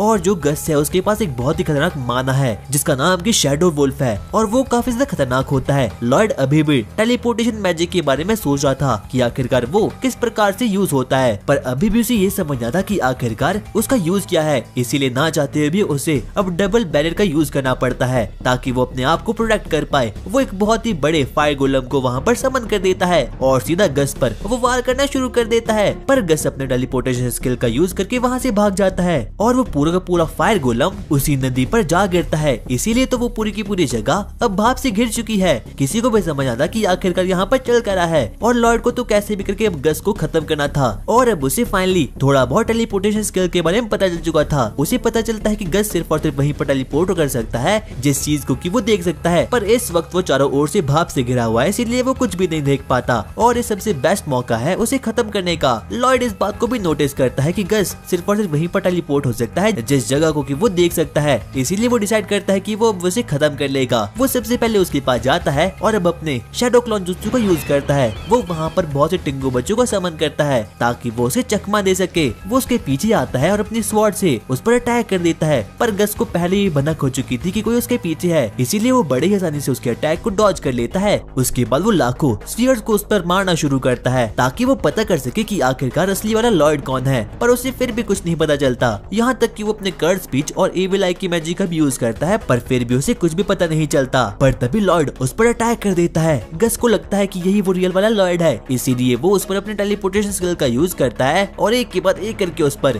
डार्क स्फीयर मारना शुरू करता है। अब उसे लगा था कि लॉयड को उसने मार दिया है, उसके पीछे से मन हो चुका था। वो डिसाइड करता है कि वो उसे खत्म कर लेगा, यहाँ तक कि वो अपनी बॉडी को भी टेलीपोर्ट कर रहा था ताकि उसे कोई भी घाव फील ना हो। पर तभी गस देखता है कि जिस लॉयड को उसने अभी खत्म किया था वो तो वो रियल लॉयड था ही नहीं, बल्कि लॉयड तो अपने शैडो क्लॉन से घिरा हुआ है। वो उसके पीछे आता है और एक जबरदस्त फायरबॉल जुत्सु का यूज करता है और वापस से अपने शैडो क्लॉन के साथ घुल मिलता है। और अब गस को समझ ही नहीं आता कि आखिरकार ये चल क्या रहा है। वो बोलता है, इंसान तुम काफी अच्छे हो, तुमने मेरा एंटरटेनमेंट बहुत देर तक कर लिया, पर अब बस तुम्हारी मरने की बारी आ चुकी है। गस ये समझ ही नहीं पाता कि आखिरकार लॉयड इस वक्त कहाँ है। हम देखते हैं कि लॉयड ने तो अपने आप को इनविजिबिलिटी स्पेल से अपने आप को छुपाया था। वो डिसाइड करता है कि वो उसे खत्म कर लेगा, पर तभी गस का एक डार्क स्फीयर लॉयड के अंदर घुस चुका था। लॉयड बाल बाल मरने से बचता है क्योंकि उस वक्त उसने अपने बैरियर मैजिक का यूज कर लिया था। गस उसके पीछे जाता है और उसे खत्म कर लेता है, पर वो भी एक शैडो क्लॉन ही था। और अब गस को भी समझ नहीं आ रहा होता कि आखिरकार वो बच्चा कहाँ गया। वो एक के बाद एक करके उस पर डार्क स्फीयर मारना शुरू करता है। हम देखते हैं कि वो टिंगू बच्चा तो इधर उधर मंडरा रहा था। अब उसने अपनी इनविजिबिलिटी स्पेल का यूज कर दिया है। वो उस पर अपनी स्वॉर्ड लेकर मारने के लिए आगे बढ़ता है, पर तभी एक स्फीयर बार बार उसके गालों को टच होकर वहाँ से भाग चुका था। ग्रिम की तो एकदम फटकर चार हो चुकी थी। वो उसे बोलता है, मास्टर अब हमें वापस जाना चाहिए वरना ये आपको खत्म कर लेगा। पर लॉयड रुकने का नाम नहीं लेता। वो उसकी ओर आगे बढ़ना शुरू करता है अपनी स्वॉर्ड के साथ। ग्रिम को याद आता है कि जो ये इसकी स्वॉर्ड है ये काफी ज्यादा खतरनाक है और इस स्वॉर्ड का नाम उसने रखा है स्पेल टेकर। ये किसी की भी स्पेल को कॉपी कर सकती है और दुगने रेट से उस पर अटैक कर सकती है। हम देखते हैं कि वो आगे आगे बढ़ना शुरू करता है और टेलीपोर्टेशन यूनिवर्स को काटना शुरू करता है ताकि वो समझ पाए कि आखिरकार गस का मैजिक वर्क कैसे करता है। वो और ज्यादा आगे आगे बढ़ना शुरू करता है ताकि वो उसकी मैजिकल पावर को समझ पाए। आगे अब लॉयड टेलीपोर्टेशन यूनिवर्स में घिर चुका है और अब उसे धीरे धीरे करके समझ आने लगा है कि आखिरकार उसका मैजिक यूज कैसे होता है। इसीलिए वो अपनी इनविजिबिलिटी स्पेल का यूज करना बंद कर लेता है और गस ने बाकी के सभी शैडो क्लॉन को खत्म कर लिया है। गस ये देखकर काफी ज्यादा शॉक्ड हो चुका था कि वो टिंगू विदाउट एनी बैरियर के लड़ रहा है और अब उसे लॉयड पर काफी ज्यादा गुस्सा आ रहा था। इसीलिए वो फैसला करता है कि वो उस टिंगू बच्चे को खत्म कर लेगा। मुझे पता चल चुका है आखिरकार तुम अपने मैजिक को कैसे यूज करते हो। और अब लॉयड ने अपनी रिसर्च कंप्लीट कर ली है टेलीपोर्टेशन मैजिक के ऊपर, इसीलिए वो उसकी ओर आगे बढ़ता है और एक जोरदार मुक्का उसके पेट पे मारता है। गस को बिल्कुल भी विश्वास नहीं होता। बच्चे, आखिरकार तूने ये कैसे किया? क्या तुम इतने वीक हो? क्योंकि इस अटैक में तो मैंने कोई मैजिकल माना का भी यूज नहीं किया, बल्कि ये तो सिंपल की थी। और अब गस का दिमाग एकदम खराब हो चुका था और अब उसे काफी ज्यादा गुस्सा आ रहा था। आखिरकार अब तुम क्या करने वाले हो? और अब तो गस की भी धीरे धीरे करके फटना शुरू हो चुकी थी। गस को याद आता है कि जेड ने मरने से पहले उसे कहा था कि तुम सबसे पहले किसी से हारोगे, उसके बाद ही तुम मरने वाले हो। उसे हारना बिल्कुल भी पसंद नहीं था, इसीलिए वो काफी ज्यादा गुस्से में आ चुका था। वो लॉयड पर अटैक करने के लिए आगे बढ़ता है, पर लॉयड एक सेकंड में उसके शॉट को डॉज कर लेता है क्योंकि वो समझ चुका था कि आखिरकार गस की टेलीपोर्टेशन स्किल कैसे यूज होती है। वो सबसे पहले अपनी की को एक्टिवेट करता है और उसके बाद गस पर अटैक मारना शुरू करता है। वो सबसे पहले उसे एक जोरदार लात मारता है और उसके बाद उसे पंच पर पंच मारना शुरू करता है क्योंकि अब लॉयड को गस के बारे में सब कुछ पता चल चुका है। वो उसे बहुत ही खतरनाक स्टाइल से पीटना शुरू करता है, यहाँ तक कि वो अपने डाइवर्जन मैजिक का यूज करके उसके पूरे के पूरे कपड़ों को भी फाड़ देता है। और अब गस काफी ज्यादा गुस्से में आ चुका था, पर लॉयड तो उसे एक के बाद एक करके मारना शुरू करता है और लास्ट में उसे मैग्मा के अंदर फेंक लेता है। गस को बिल्कुल भी समझ नहीं आता कि आखिरकार कोई इंसान उसे कैसे खत्म कर सकता है। वो सबसे पहले उसे हवा में उड़ाता है और उसके बाद उसकी ओर आगे बढ़ना शुरू करता है। लगता है मुझे तुम्हें खत्म करना होगा, तुम्हें शायद से अंदाजा भी नहीं कि एक डीमन लॉर्ड क्या कर सकता है। इसीलिए वो अपना सबसे पावरफुल मैजिक का यूज करता है, द ब्लैक होल मैजिक। काला अंधकार से भरा गोला वो लॉयड की ओर फेंक लेता है, पर लॉयड एक चुटकी बजाता है और गोले को खत्म कर लेता है। आखिरकार मेरा ब्लैक होल गया कहाँ? उसे समझ ही नहीं आता कि आखिरकार उसका सबसे पावरफुल मैजिक ब्लैक होल गया कहाँ। और लॉयड उसे बताता है, मैंने बस एक टिंगू सा गोले को समन कर दिया ताकि मैं तुम्हारे मैजिक को खत्म कर सकूं। गस को अभी भी बिल्कुल भी विश्वास नहीं होता कि एक टिंगू सा बच्चा ऐसा भी कर सकता है। उसे लॉयड पर बिल्कुल भी विश्वास नहीं हो रहा होता, इसीलिए लॉयड बदले में एक वॉइड मैजिक का यूज करता है। वो उसे बताता है कि बहुत समय पहले उसने ब्लैक होल मैजिक का यूज किया था, जैसे कि उसने एक पहाड़ को खत्म कर लिया था। इसीलिए उसने सोचा कि क्या होगा जब दो गोले आपस में मिल जाए, और उन दो गोलों ने एक दूसरे को कैंसिल आउट कर लिया। इसीलिए तब से उसे पता चल गया कि आखिरकार वॉइड मैजिक किस प्रकार का होता है। और अब लॉयड को गस के बारे में कुछ भी समझ आता, इसीलिए गस उसके पीछे टेलीपोर्ट होता है और उसकी मुंडी में गलती से टच कर देता है। जब वो ऐसा करता है तो उसे पता चलता है कि लॉयड के पास काफी इनसेन और काफी इनफाइनाइट मैजिक में माना है, और यहाँ तक कि ग्रिम को भी ये महसूस होता है। उन दोनों डीमंस को ये विश्वास ही नहीं होता कि आखिरकार एक ह्यूमन के पास इतना मैजिक कैसे हो सकता है। उसके बाद हम देखते हैं कि लॉयड अपने वॉइड मैजिक का यूज करता है जो कि काफी ज्यादा खतरनाक होता है। वो तकरीबन 10 ब्लैक होल को एक साथ समन कर देता है। वहीं दूसरी तरफ हम एल्बर्ट और डियोन को देखते हैं और अब रेन ने फाइनली अपने पॉइजन मिस्ट की एबिलिटी को यूज कर लिया है ताकि वो सभी डीमंस को खत्म कर पाए और अपने दोस्तों की जान को बचा पाए। पर ऐसा करने में उसकी हालत काफी ज्यादा खराब हो चुकी थी। एल्बर्ट अपने घड़ी में देखता है कि अब तो समय हो चुका है सुबह होने का, पर फिर भी सुबह होती ही नहीं है। बाकी एसेसियन जब स्काई में देखते हैं तो लोगों को एक अजीब ही अंधकार दिखता है। उन लोगों को पता चल चुका था कि ये किसी और की मैजिकल पावर नहीं बल्कि लॉयड की मैजिकल पावर है। हम देखते हैं कि अब गस भी खत्म होना शुरू हो चुका था। वो लॉयड के बनाए गए ब्लैक होल के अंदर धंसना शुरू करता है। उसकी सोल जेड की बॉडी से बाहर निकलने की कोशिश करती है, पर जेड अपनी दांतों की वजह से उसकी सोल को ट्रैप कर देता है ताकि गस पूरी के पूरे तरीके से भस्म हो जाए। और अब हम देखते हैं कि गस फाइनली अब मरने वाला था। लॉयड एक बार फिर से अपने ब्लैक होल मैजिक का यूज करता है और अपने लास्ट शॉट में अब गस को खत्म कर देता है। गस को बिल्कुल भी विश्वास नहीं होता कि अब वो खत्म हो चुका है। हम देखते हैं कि अब डार्कनेस फाइनली ओवर हो चुकी है और अब लॉयड ने गस को हरा लिया है। पर जाते जाते समय आखिरी समय जेड की सोल उसे अपना आखिरी मैसेज देती है अपने दोस्तों के लिए। और इस बात को सुनकर तो ग्रिम की आंखों में भी आंसू आ चुके थे। और अब यहाँ पर सब कुछ फाइनली खत्म हो चुका है।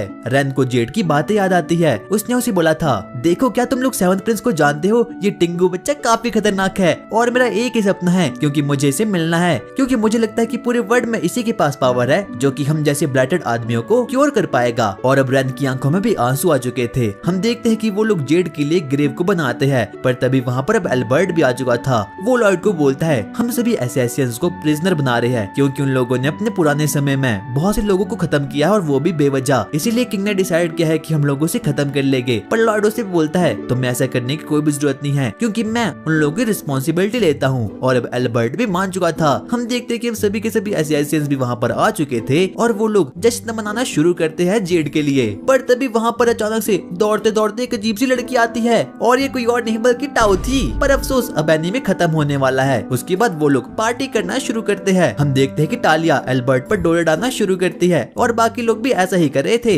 एल्बर्ट को लॉयड के कपड़ों की याद आती है, इसीलिए वो टकलू को बोलता है, टकलू तू मुझे मिल ले गया, जल्दी से मुझे बता कि आखिरकार वो व्हाइट चीज क्या थी। और अब वो टकलू तो एल्बर्ट से एकदम डर चुका था। हम देखते हैं कि अब वहाँ पर फाइनली प्लॉट सीन आ चुका है। सिल्फिया को बोलती है, मुझे भी तुम्हारी तरह लॉयड की देखभाल करनी है। पर तभी सिल्फा बोलती है, लगता है तुम्हें उसे खुद ही बात करनी पड़ेगी। और अब वहाँ पर लॉयड भी आ चुका था। लॉयड वहाँ से भागने वाला था, पर तभी सिल्फा उसे अपनी फेवरेट जगह पर बिठा देती है। उसका मानना ये था कि अब सेवंथ प्रिंस काफी ज्यादा गंदा हो चुका है, इसीलिए उसे नहाना चाहिए। और अब लॉयड भी मान चुका था रेन को अपनी सर्वेंट पर रखने के लिए। और अगले दिन से ही रेन अपने काम को शुरू कर लेती है ताकि वो लॉयड के साथ प्लॉट को डेवलप कर पाए। कहानी की शुरुआत रेन से होती है जो कि अब फाइनली लॉयड के कैसल में एक मेड का काम कर रही थी। वो लॉयड को ब्रेकफास्ट देने के लिए उसके रूम में जाती है, पर वहाँ पर तो कहीं भी लॉयड था ही नहीं। पर तभी वो अपनी इनविजिबिलिटी स्पेल से बाहर आता है और जिसे देख कर कि वो काफी ज्यादा डर चुकी थी। वो कहता है, देखो मैंने कुछ नया मैजिक सीखा है। और वो भी लॉयड को देखकर काफी ज्यादा शॉक्ड हो चुकी थी। वो बोलती है, लॉयड मेरा मतलब मास्टर, आप तो काफी अच्छे हो चुके हो। और अब असैसिन गिल्ड के बाकी लोग भी लॉयड के कैसल में ही काम करते हैं और अब वो सभी लॉयड के साथ रहकर काफी ज्यादा खुश होते हैं। और सिल्फा ही रेन को काम करने के बारे में बताती है। पर तभी वहाँ पर सिल्फा आती है और जब वो रेन को लॉयड को बहुत क्लोज दिखती है तो वो उसे बोलती है, तुम्हें अपने मास्टर के थोड़ा दूर ही रहना चाहिए। इसीलिए वो लोग अब बाहर जाना शुरू कर लेते हैं। सबसे पहले लॉयड उसी कैसल में जाता है जिसे कि जेड ने एकदम डिस्ट्रॉय करके रख लिया था, पर गैलीलिया ने अपने व्हाइट सॉस मैजिक का यूज करके उस पूरे कैसल को वापस रिबिल्ड कर दिया। और ये सब कुछ संभव हो पाया सिर्फ और सिर्फ उस टिंगू बच्चे की वजह से। गैलीलिया अपने मन में बोलता है, मास्टर लॉयड ने अब मुझे इस जगह का जनरल बना दिया है। वो सभी लोग अपने मन में सोचना शुरू करते हैं, काश हमारे पास कोई ऐसी पावर होती जिसकी मदद से कि हम अपने आप को प्रोटेक्ट कर सके। पर तभी ग्रिम बोलता है, अगर तुम डीमंस की मानो तो तुम्हें डिवाइन सोर्सरी का यूज करना चाहिए। वो सभी लोग ये देखकर काफी ज्यादा शॉक्ड हो चुके थे। क्या डीमन? कौन था डीमन? क्योंकि अभी तक उन लोगों को पता ही नहीं था कि जो ग्रिम है वो एक डीमन है। उसके बाद ग्रिम उन लोगों को डिवाइन सॉर्सरी के बारे में बताना शुरू करता है। डिवाइन सॉर्सरी गॉड की दी गई एक पावर होती है जो कि काफी ज्यादा पावरफुल होती है। और अगर उन लोगों को डिवाइन सॉर्सरी चाहिए होगी तो सबसे पहले उन लोगों को चर्च में जाना होगा। ग्रिम लॉयड को बोलता है, लॉयड क्यों ना हम भी चर्च में चले। पर लॉयड एकदम अजीब सी शक्ल बनाना शुरू करता है। सभी लोग ये देखकर एकदम कंफ्यूज हो चुके थे कि आखिरकार चर्च के नाम सुनकर ही लॉयड को क्या हो चुका है। पर लॉयड हमेशा से ही नई पावर्स को सीखने के लिए काफी ज्यादा क्यूरियस होता है, इसीलिए वो सभी लोग चर्च की ओर आगे बढ़ना शुरू करते हैं। हमें पता चलता है कि जो डिवाइन सॉर्सरी होती है वो भगवान की तरफ से एक ब्लेसिंग होती है, जिसकी वजह से कि कोई भी ह्यूमन एकदम खतरनाक हो जाता है। बेबीलोन लॉयड के पास आता है और उसे बोलता है अगर हमें डिवाइन सॉर्सरी चाहिए होगी तो सबसे पहले हमें चर्च में जाकर नाच गाना करना होगा और हमें वहाँ पर सेवा भी करनी होगी। उसके बाद वो सभी लोग डिवाइन सॉर्सरी सीखने के लिए फाइनली अब चर्च में आ चुके थे। और जब चर्च के फादर उस टिंगू बालक को देखते हैं तो वो बोलते हैं अरे बच्चे तुम तो काफी प्यारे हो, आखिरकार तुम्हारा नाम क्या है? मेरा नाम लॉयड है। और जैसे ही वो लॉयड के नाम को सुनते हैं वो बोलते हैं क्या लॉयड ये तुम हो, यहाँ से बाहर निकल जाओ। किसी को भी ये समझ नहीं आता कि आखिरकार फादर लॉयड के नाम से इतना ज्यादा चिढ़ते क्यों हैं। पर तभी वहाँ पर ईशर नाम की क्यूटी सी सिस्टर वहाँ पर आ चुकी थी। वो फादर को समझाने की कोशिश करती है कि जो लॉयड है वो एक बहुत ही प्यारा बच्चा है और वैसे भी उसने अपने पुराने गुनाहों की माफी तो मांग ली है, इसीलिए गॉड भी अब उससे काफी ज्यादा खुश है। पर फादर को लॉयड पर जरा सा भी विश्वास नहीं होता, इसीलिए शीरो वहाँ पर आता है और वो फादर को बहुत ही प्यार की नजरों से देखना शुरू करता है। इसीलिए वो बोलते हैं ठीक है लॉयड मैं मान चुका हूँ, तुम यहाँ पर रह सकते हो। और अब वो लोग फाइनली अपना काम करना शुरू करते हैं। सबसे पहले वो लोग चर्च की साफ सफाई करना शुरू करते हैं, पर साफ सफाई करने के चक्कर में गलती से लॉयड के हाथों से एक वास ब्रेक हो जाता है। इतने में ही वहाँ पर ईशर आती है। प्यारे लॉयड तुमने क्या कर दिया? ये वास फादर का फेवरेट हुआ करता था और अब लॉयड भी काफी ज्यादा ही डर चुका था, इसीलिए वो वहाँ पर जाता है और वास को वापस से जोड़ना शुरू करता है। पर तभी ईशर बोलती है अरे कोई बात नहीं, मैं तुम्हारे लिए फादर से सॉरी बोल दूंगी। उसके बाद लॉयड वहाँ से जाना शुरू करता है। ईशर बाकी लोगों को बोलती है लॉयड बहुत प्यारा है ना, मुझे पता है इस बार वो चर्च में क्यों आया है, उसे डिवाइन सॉर्सरी को सीखना है। पर उसके दोस्त बिल्कुल अनजान बनने की कोशिश करते हैं, पर किसी को भी समझ आता कि आखिरकार फादर लॉयड से इतना ज्यादा चिढ़ते क्यों हैं। ईशर उन लोगों को बताना शुरू करती है कि बहुत समय पहले जब लॉयड यहाँ पर आया करता था तो मैजिक का भूखा था, उसे पता था कि ईशर डिवाइन सॉर्सरी का यूज कर सकती है। वो उसे बोलता है ईशर मुझे पता है तुम डिवाइन सॉर्सरी का यूज कर सकती हो, उसका यूज प्लीज मुझ पर करो। अरे नहीं प्यारे लॉयड मैं तुम पर नहीं कर सकती, क्योंकि उसका यूज हम सिर्फ और सिर्फ कुछ डीमंस पर करते हैं। लॉयड अपने दिमाग को चलाना शुरू करता है और एक बहुत ही पावरफुल डीमन जो कि बहुत सालों से सील था उसे अनसील कर देता है, सिर्फ ये देखने के लिए कि आखिरकार डिवाइन सॉर्सरी का मैजिक होता कैसा है। वो डीमन पूरी चर्च में तोड़ फोड़ मचाना शुरू करता है और उसके बाद लॉयड एक पिलर के पीछे जाकर छिप जाता है ताकि वो डिवाइन सॉर्सरी की पावर को देख सके। पर तभी वो डीमन उस पर अटैक कर देता है और ईशर उसकी जान को बार बार बचा लेती है। प्यारे लॉयड क्या तुम ठीक हो? और उसी दिन से फादर लॉर्ड से काफी ज्यादा गुस्सा हो चुके थे और सभी लोग ये देखकर काफी ज्यादा शॉक्ड हो चुके थे। वो अपने मन में सोचते हैं लॉयड तो सच में ही अपने जमाने का काफी शरारती बच्चा था। उसके बाद हम लॉयड को देखते हैं जो कि मार्केट में उसी वास को ठीक करवाने के लिए वहाँ पर आया था। पर तभी वो वहाँ पर देखता है कि क्यूटिस लड़की को कुछ गुंडे छेड़ रहे हैं और वो समझ चुका था कि वो लड़की कोई और नहीं बल्कि उसकी बड़ी बहन सारिया है जो कि फोर्थ प्रिंसेस है और उसे म्यूजिक में काफी ज्यादा इंटरेस्ट है। और अब बाकी लोग भी वहाँ पर आ चुके थे। वो गुंडे उसके साथ बदतमीजी करने की बहुत कोशिश करते हैं, पर सारिया उसे बोलती है क्या तुम्हें कोई इंस्ट्रूमेंट बजाना आता है? नहीं मुझे तो नहीं आता, मुझे एक ही चीज बजानी आती है। और वो उसके साथ वापस से बदतमीजी करना शुरू कर देते हैं। पर तभी पीछे से उसे बचाने के लिए वहाँ पर अभी ईशर भी आ चुकी थी। पर अब वो गुंडे यही नहीं रुकते, वो ईशर के साथ भी बदतमीजी करना शुरू करते हैं और सभी लोग ये देखकर काफी ज्यादा कंफ्यूज हो चुके थे। और अब लॉयड को समझ आ चुका था कि आखिरकार डिवाइन सॉर्सरी कैसे मिलती है। सबसे पहले उन लोगों को भगवान को खुश करने के लिए वहाँ पर गाना बजवाना होगा और उसके बाद ही उन लोगों को डिवाइन सॉर्सरी मिलेगी। तभी तो उसकी बहन सारिया यहाँ पर आई है, इसीलिए वो उन लोगों की जान बचाने के लिए रैन को ऑर्डर दे देता है। उसके बाद रैन भी अपने पॉइजन मैजिक का यूज करके उन गुंडों पर मार देती है, पर अभी भी उन गुंडों पर कोई भी फर्क नहीं पड़ता। वो वापस से सारिया और बाकी लोगों पर अटैक करने जा रहे होते हैं। पर तभी अचानक से वहाँ पर लॉयड टेलीपोर्ट होकर उनके पास जा चुका था और अब उन लोगों को पेलना शुरू कर देता है। और जब बेबीलोन लॉयड के इस पावर को देखता है तो वो काफी ज्यादा शॉक्ड हो चुका था। उसे बिल्कुल भी विश्वास नहीं होता कि लॉयड ने एक दिन के अंदर ही जेड की टेलीपोर्टेशन पावर को सीख लिया है। लॉयड अपनी टेलीपोर्टेशन पावर की हेल्प से उन गुंडों को हिमालय की पहाड़ी में छोड़कर कहीं आ चुका था और अब सभी लोग उसकी इस पावर को देखकर काफी ज्यादा ही डर चुके थे। पर तभी वहाँ पर अब फादर भी आ चुके थे। वो उसे कहता है बेबीलोन ने उन गुंडों को खत्म कर लिया। इतने में हम देखते हैं कि अब सारिया भी लॉर्ड के पास आती है और वो उसे कहती है मुझे पता है बच्चे, तुम तो मेरे भाई हो ना, तुम्हारा नाम क्या था? हाँ शायद से लॉयड। सभी को लगता है कि आखिरकार ये कैसी बहन है, पर तभी ईशर बोलती है ये तो काफी अच्छी बात होगी क्योंकि सारिया 2400 घंटे म्यूजिक में ही डूबे रहती है और उसे रियल लाइफ के बारे में कुछ भी नहीं पता। ये तो बहुत अच्छी बात है कि उसे लॉयड के बारे में अभी भी याद है। उसके बाद ग्रिम और लॉयड डिस्कशन करना शुरू करते हैं कि आखिरकार डिवाइन सॉर्सरी मिलती कैसी है और अब फाइनली ईशर और सारिया रिचुअल को परफॉर्म करना शुरू करती है। वो लोग गाना बजवाना शुरू करते हैं। सभी लोग उनके गाने को सुनकर एकदम शॉक्ड हो चुके थे और अब बाकी के सभी लोग उनके गाने से हील होना भी शुरू हो चुके थे। पर तभी अचानक से उनके गाने से बहुत सामान इकट्ठा हो चुका था और जब लॉयड उसे ध्यान से देखता है तो वो भी काफी ज्यादा शॉक्ड हो चुका था। वो अपने मन में कहता है अच्छा तो ये है डिवाइन सॉर्सरी, ये तो काफी ऑसम चीज है। पर तभी उसे किसी अजीब सी चीज का एहसास होता है। उसे लग रहा था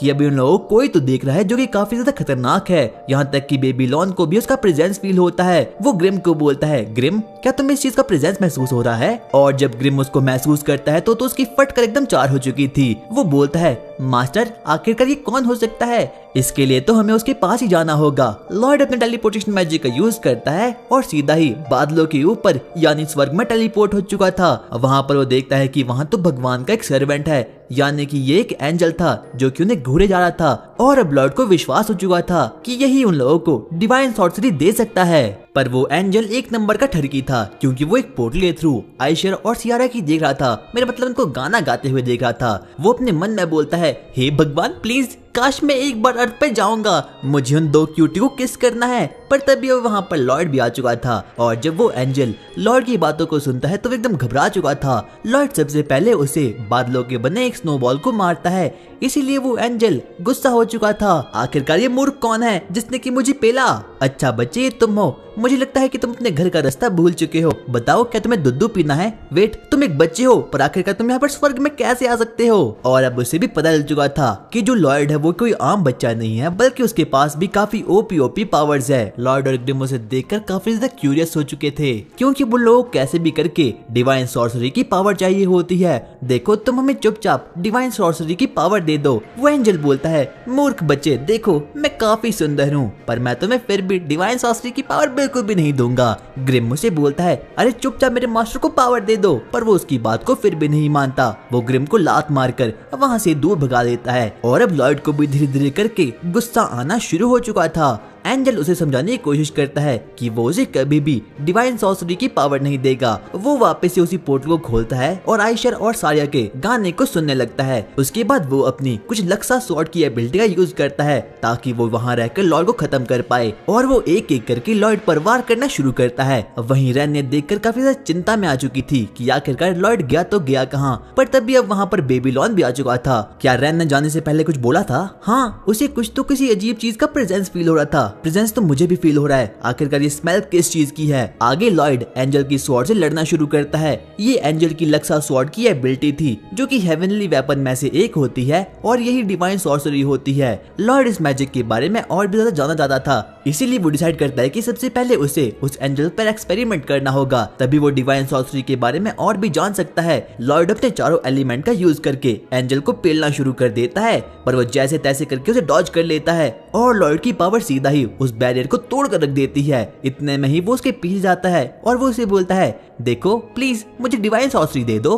पर वो एंजल अभी भी नहीं मानता क्योंकि उसे लग रहा था कि जो लॉयड है वो बस एक मामूली बच्चा है। पर अब लॉयड का मत्था भी फिर चुका था। वो डिसाइड करता है कि वो कैसे भी करके इस उड़ती हुई चिड़िया को पकड़ के रहेगा और उसके बाद इस पर एक्सपेरिमेंट करेगा। देखो अब मैं काफी ओपी पावर का यूज करने वाला हूँ। सबसे पहले वो अपने मुंह से एक स्पेल का यूज करता है और एक बहुत ही बड़ी स्पेल वहाँ पर समन हो चुकी थी। वो डिसाइड करता है कि वो उसे एंजल पर मार देगा। सबसे पहले वो शैडो वुल्फ की पावर का यूज करता है और चारों दिशाओं से एंजल पर वार करना शुरू करता है। अब उस एंजल की भी एकदम फटकर चार हो चुकी थी पर जैसे तैसे करके वो उसे डॉज कर लेता है और वहाँ से भाग जाता है।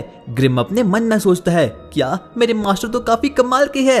ये शैडो वुल्फ की पावर तो उसी डीमन किंग की थी। पर लॉर्ड यही नहीं रुकता, वो एंजल पर बारी बारी करके वापस से अटैक करना शुरू करता है और अब एंजल की फटकर 4 हो चुकी थी। इतने में ही ग्रिम उसे बोलता है, देखो मेरे मास्टर तुम्हें कुछ करना नहीं चाहते, बस वो तुम पर एक्सपेरिमेंट करेंगे और अब ठरकी इंसान हमें चुपचाप डिवाइन सॉर्सरी की पावर दे दे अगर तुझे अपनी जान प्यारी है। पर वो एंजल अभी भी नहीं मानता। वो फुल चौड़ में बोलता है, देखो मैं इनविंसिबल हूँ और मेरे पास माना भी इनफाइनाइट है, इसलिए तुम्हारा मास्टर ये टिंगू बच्चा मेरा कुछ भी नहीं बिगाड़ सकता। वो उड़ना शुरू करता है। इतने में ही लॉयड कहता है, लगता है मुझे तुम पर अटैक करना होगा। वो सबसे पहले मंत्र फूंकना शुरू करता है, पर तभी पीछे से एंजल वहां पर आता है ताकि वो स्टिंगो को खत्म कर पाए। पर जैसे वो उसके पीछे जाता है, लॉर्ड अपने मैजिक को उस पर मार देता है और ये वाला पावर अटैक सीधा ही एंजल पर जाकर लग जाता है। पर वो अब काफी ज्यादा डैमेज हो चुका था। इतने में ग्रिम बोलता है, देखो मेरे मास्टर तुम्हें एक और बार मौका देते हैं। पर वो एंजल अभी भी नहीं मानता। इसीलिए लॉयड बोलता है, लगता है मुझे उस पावर का यूज करना ही होगा। इसीलिए लॉयड को ना चाहते हुए भी एक बार में ही तकरीबन 100 स्पेल का यूज करना पड़ता है। एंजल बोलता है, प्लीज मुझे माफ कर दे टिंगू बच्चे। पर इस बार लॉयड उसकी एक नहीं सुनता। इसीलिए वो एंजल भगवान को प्यारा हो चुका था। लॉर्ड ये देखकर काफी ज्यादा शॉक्ड हो चुका था कि आखिरकार ये एंजल ट्रांसपेरेंट कैसे हो चुका है। ग्रिम उसे बताता है क्योंकि इसके अंदर का मान एकदम 0 हो चुका है। वो एंजल उसे बोलना शुरू करता है, देखो अब मैं मरने वाला हूँ, पर टिंगू बच्चे वैसे भी तुम्हें डिवाइन सॉर्सरी तो मिलने नहीं वाली। पर तभी लॉयड अपने अंदर का माना उसके अंदर ट्रांसफर कर देता है, जिसकी वजह से कि वो एंजल काफी ज्यादा मोटा हो चुका था। वो अपने मन में सोचता है, लगता है ये बच्चा काफी ज्यादा बुद्धू है। सबसे पहले मैं इसकी बॉडी के अंदर जाऊंगा और उसके बाद मैं अर्थ पर जाकर उन दोनों लड़कियों के साथ प्लॉट को डेवलप करूंगा। एंजल लॉर्ड को कहता है, बच्चे मैं तुम्हें डिवाइन सॉर्सरी देने के लिए बिल्कुल तैयार हूँ। इसके लिए सबसे पहले तुम्हें अपने हाथ को आगे करना होगा। और लॉर्ड बेचारा भी वैसा ही करता है। उसके बाद वो एंजल लॉर्ड की बॉडी को पोजेस करने की बहुत कोशिश करता है और उसकी बॉडी के अंदर घुस जाता है। वो बोलता है, बच्चे मैंने तुम्हें बुद्धू बना लिया, अब मैंने तुम्हारी बॉडी को पोजेस कर लिया है। पर जब वो अपनी आंखों को खोलता है तो वो देखता है कि वो तो बस लॉर्ड के हाथों में ही समा चुका है। ग्रिम उसे बताता है कि ऐसा इसीलिए हुआ क्योंकि मास्टर लॉर्ड के पास इनफिनिट मैजिक है और एंजल तो उसके सामने कुछ भी नहीं है, इसीलिए वो उसकी बॉडी को पोजेस ही नहीं कर पाया। और अब लॉर्ड को फाइनली डिवाइन सॉर्सरी मिल चुकी है। इस मैजिक की एक ही खास बात है कि इसके अंदर कोई भी फिजिकल फॉर्म नहीं है, यानी कि यूजर इस मैजिक को अपने माना का यूज करके ही बना सकता है। और अब लॉर्ड के पास डिवाइन सॉर्सरी आकर इतनी ज्यादा पावर हो चुकी है कि वो स्वर्ग और नर्क पर दोनों पर ही कब्जा कर सकते हैं। यहाँ तक कि वो डीमन लॉर्ड की खाली गद्दी पर भी कब्जा कर सकता है। एंजल उसे बताता है कि जिस किसी यूजर के पास भी डिवाइन सॉर्सरी होती है उन लोगों की लक्सा स्वॉर्ड की स्टाइल अलग अलग होती है। इसीलिए अब लॉर्ड भी डिवाइन सॉर्सरी का यूज करके लक्सा स्वॉर्ड को वहाँ पर समन कर देता है, जिससे कि उस एंजल को लॉर्ड के अंदर का माना प्रेजेंस फील होता है और वो काफी काइंड और काफी अच्छा था। एंजल अपने मन में सोचता है, पास्ट में सिर्फ एक आदमी था जो कि लॉर्ड के लेवल का था और लॉर्ड की लक्सा स्वॉर्ड तो काफी बड़ी होती है, यहाँ तक कि वो पूरी यूनिवर्स को अपने अंदर तक समा सकती है। इसीलिए ग्रिम उसे बोलता है, मास्टर अब आपको बंद करना चाहिए। वो दोनों ये देखकर काफी ज्यादा शॉक्ड हो चुके थे क्योंकि ये पूरी स्वॉर्ड अभी तक पूरी बनी नहीं है और लॉर्ड की डिवाइन सॉर्सरी तो काफी ज्यादा खतरनाक होती है। वहीं दूसरी तरफ हम बेबीलोन को देखते हैं। उसे बहुत समय से कुछ अजीब सी स्मेल आ रही होती है, इसीलिए वो वहाँ पर तहकीकात करने के लिए निकल जाता है। वो आगे आगे बढ़ना शुरू करता है और अब वो जाकर एक फूलों के गार्डन तक वहाँ पर पहुंच चुका था। पर तभी अचानक से उसके सामने एक अजीब सा बहुत ही खौफनाक आदमी वहाँ पर आ चुका था। वो उसे बोलता है, बच्चे क्या तुम कहीं गायब हो चुके हो? वो आदमी काफी खतरनाक था। बेबीलोन से बोलता है, सॉरी मैं चर्च में नया हूँ इसीलिए मुझे इसके बारे में कुछ भी नहीं पता। कोई बात नहीं बच्चे, मैं इस चर्च का प्रीस्ट हूँ और मेरा काम है भटके हुए को राह दिखाना। तुम्हें इस इलाके में नहीं आना चाहिए वरना ये तुम्हारे लिए ही काफी बुरा हो सकता है। बेबीलोन इस चीज को नोटिस करता है कि चर्च का हर एक प्रीस्ट एक लॉकेट को पहनता है, पर उस आदमी ने किसी भी लॉकेट को पहना ही नहीं होता। अचानक से वो आदमी कहीं से उस लॉकेट को निकाल देता है और उसे जल्दी से पहन लेता है और उसे बातें करना शुरू करता है। बच्चे मुझे लगता है कि तुम यहाँ से भाग जाना चाहिए, पर बेबीलोन अभी भी नहीं मानता। इतने में हम देखते कि रेन और शीरो वहाँ पर आ चुके थे और जब शीरो उस आदमी को देखता है तो उसे उसके अंदर से कुछ इविल प्रेजेंस होता है और वो डरना शुरू कर लेता है। बेबीलोन उसे कहता है, तुम्हारा लॉकेट तो काफी नया है पर तुमने कहा था कि तुम तकरीबन 14 साल से चर्च में काम कर रहे हो, क्या तुम हमेशा अपने लॉकेट को पॉलिश करते हो? और अब उस आदमी को भी पता चल चुका था कि उसे उन पर शक हो चुका है, इसीलिए वो उस पर अब हमला करने वाला था, पर अचानक से वहाँ पर लॉयड टेलीपोर्ट होकर वहाँ पर आ चुका था और उसके बाद वो आदमी भी वहाँ से निकल जाता है। सबसे पहले लॉयड अपने दोस्तों से मिलता है और उनसे बातें करना शुरू करता है। इतने में ही ईशर और सारिया भी वहाँ पर आ चुकी थी। वो उसे बोलती है, क्या तुमने हमारा गाना सुना? अरे हाँ, मैंने तो शुरुआत से लेकर अंत तक तुम्हारे गाने को सुना है। और जब वो एंजल आयशर और सारिया को अपने इतने पास देखता है तो वो एकदम बौखला चुका था, पर लॉयड अपने हाथ को रोक लेता है और उससे उन्हें मिलने ही नहीं देता। बेबीलोन अपने मन में सोचता है, लगता है लॉयड को वो चीज मिल चुकी है जिसके लिए कि वो यहाँ पर आया था, इसीलिए अब उसकी पावर भी कंप्लीट हो चुकी है। लॉयड फादर को बोलता है, बस मेरा बहुत हो गया, अब मैं चर्च को छोड़ने वाला हूँ। पर बच्चे, तुमने तो आज ही चर्च को ज्वाइन किया था। और बेबीलोन अभी भी उसी आदमी के बारे में बस सोचे जा रहा था, पर तभी वहाँ पर आयशर आती है और उसका शुक्रिया अदा करती है। उसके बाद हम उसी आदमी को देखते हैं। वो अपने मन में बोलता है, मुझे उस बच्चे को खत्म करना चाहिए था। वो किसी बेसमेंट के पास खड़ा था और उस बेसमेंट के चारों ओर खून के निशान थे। अचानक से हम देखते हैं कि उस बेसमेंट से कुछ तो अजीब सी चीज बाहर आने की बहुत कोशिश कर रही थी, पर वो अपने मन में बोलता है, लगता है मुझे यहाँ की सिक्योरिटी बढ़ानी चाहिए। मैं नहीं चाहता कि कोई इस चीज को ढूंढ ले, पर अब बस कुछ दिनों में वो चीज होने वाली है जिसका कि मैं इतने समय से इंतजार कर रहा था। लॉयड के कहने पर अब वो एंजल बाकी सभी लोगों को भी डिवाइन सॉर्सरी को दे देता है और अब वो लोग भी फाइनली लक्सा स्वॉर्ड की एबिलिटी का यूज कर सकते हैं। और अब जब वो एंजल लॉयड का गुलाम बन ही चुका है तो वो उसे अजीब अजीब से कारनामे करना शुरू करता है। लॉयड एंजल को बोलता है, क्या तुम ग्रिम की तरह छोटे नहीं बन सकते? पर वो एंजल बोलता है, आखिरकार मैं इतना घटिया सा प्राणी बनूं ही क्यों? ग्रिम उस पर हंसना शुरू कर देता है। इसीलिए ना चाहते हुए भी उस एंजल को अपना रूप बदलना पड़ता है और वो एक बहुत ही भद्दे से एक अजीब से पक्षी में कन्वर्ट हो चुका था। वो बोलता है, प्रिंस लॉयड, आखिरकार मैं कैसा लग रहा हूँ? पर प्रिंस लॉयड तो चाय की चुस्कियां मारना शुरू करता है। उसका तो उस पर बिल्कुल भी कोई ध्यान नहीं होता। लॉयड अपने मन में सोचता है कि उसे तो कैसे भी करके डिवाइन सॉर्सरी पर एक्सपेरिमेंट करना होगा। पर तभी अचानक से गेट खोलकर वहाँ पर वही गुंडे आते हैं जिन्हें कि लॉयड हिमालय पर छोड़कर आ चुका था। जब वो उस बच्चे को देखते हैं तो वो लोग काफी ज्यादा शॉक्ड हो चुके थे। वो लोग कहते हैं, क्या ये तो वही बच्चा है, हमें इसे खत्म करना होगा। पर जब गैलीलिया उसे देखता है तो वो काफी ज्यादा शॉक्ड हो चुका था, क्योंकि ये दोनों कोई और नहीं बल्कि गैलीलिया के दोस्त ही होते हैं। वो लोग लॉयड के बारे में अजीब सी चीजें बोलना शुरू करते हैं और गैलीलिया काफी ज्यादा एम्बैरेस फील होता है। वो बोलता है, प्रिंस लॉयड मुझे माफ करना, ये मेरे ही दोस्त है और मुझे बिल्कुल भी अंदाजा नहीं है कि आखिरकार ये आपके बारे में ऐसा क्यों बोल रहे हैं। आप इन्हें माफ कीजिए, बदले में मैं अपनी अंगूठियां काटने के लिए बिल्कुल तैयार हूँ। पर लॉयड उसे ऐसा करने से बिल्कुल रोक देता है। वो गुंडे तो और भी ज्यादा बावले हो चुके थे। अब वो लॉयड पर अटैक करना शुरू कर देते हैं, पर तभी लॉयड अपनी डिवाइन सॉर्सरी का यूज करता है और उन लोगों की याददाश्त को ही मिटवा देता है। सभी लोग देखकर काफी ज्यादा शॉक्ड हो चुके थे और अब वो गुंडे भी काफी अच्छे गुंडों में कन्वर्ट हो चुके थे। प्रिंस लॉयड, हमें माफ करना, हमने आपकी बहन के साथ बदतमीजी की, हम जल्दी से उनसे माफी मांगते हैं। और अब सभी लोग प्रिंस लॉयड की इस पावर को देखकर काफी ज्यादा कंफ्यूज हो चुके थे।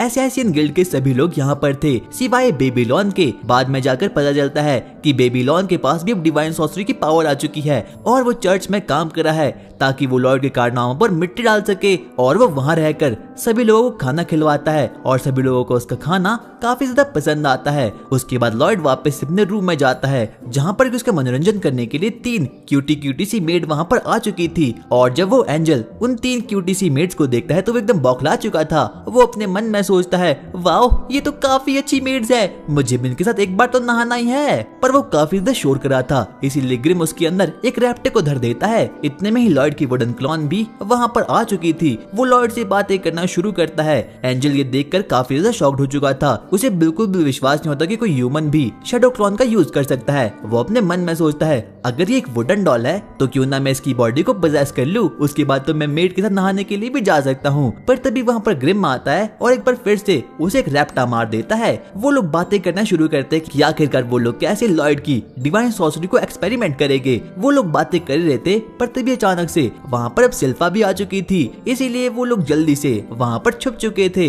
लॉयड सिल्फा को बोलता है, सिल्फा क्या तुम फ्री हो, क्योंकि मुझे गूल्स की हंटिंग पर जाना है। पर तभी अचानक से सिल्फा वहाँ से भाग चुकी थी। वो वापस आती है अपनी पूरी स्वॉर्ड के साथ और अपने पूरे सामान के साथ। उसके बाद हम देखते हैं कि लॉयड, रेन, सिल्फा और शीरो सिटी में आ चुके थे ताकि वो अनडेड गूल्स को ढूंढ पाए और लॉयड उन पर अपनी डिवाइन सॉर्सरी का यूज करके अपना एक्सपेरिमेंट को कंप्लीट कर पाए। उसके बाद वो लोग आगे आगे बढ़ना शुरू करते हैं। लॉयड सिल्फा को बोलता है, क्या तुम अपनी स्मेल की पावर का यूज कर सकते हो अनडेड गूल्स को ढूंढने के लिए? पर सिल्फा ऐसा करने से मना कर देती है क्योंकि ये सिटी काफी ज्यादा पॉपुलेटेड थी और ऐसा वो नहीं कर सकती। यहाँ तक कि लॉयड भी अपनी स्पेक्ट्रल डिटेक्शन का यूज यहाँ पर नहीं कर सकता। इतने में हम देखते कि अब वहाँ पर ईशर और सारिया वहाँ पर आ चुकी थी। वो उन्हें बताती है हम पैनकेक्स खाने के लिए होटल में जा रही है, क्या तुम लोग भी खाना चाहोगे? और जब एंजल उन दोनों क्यूटीज को देखता है तो वो काफी ज्यादा बावला हो चुका था। वो बोलता है हाँ हमें आना चाहिए, हमें आना चाहिए। पर ग्रिम मुझसे बोलता है हम लोग अभी काम कर रहे हैं इसीलिए हम ऐसा नहीं कर सकते। पर अब तो लॉयड के मुंह में भी पैनकेक्स का नाम सुनकर पानी आ चुका था, इसीलिए उन लोगों को ना चाहते हुए भी रेस्टोरेंट में जाना पड़ता है पैनकेक्स खाने के लिए। वो लोग बड़े ही मजे से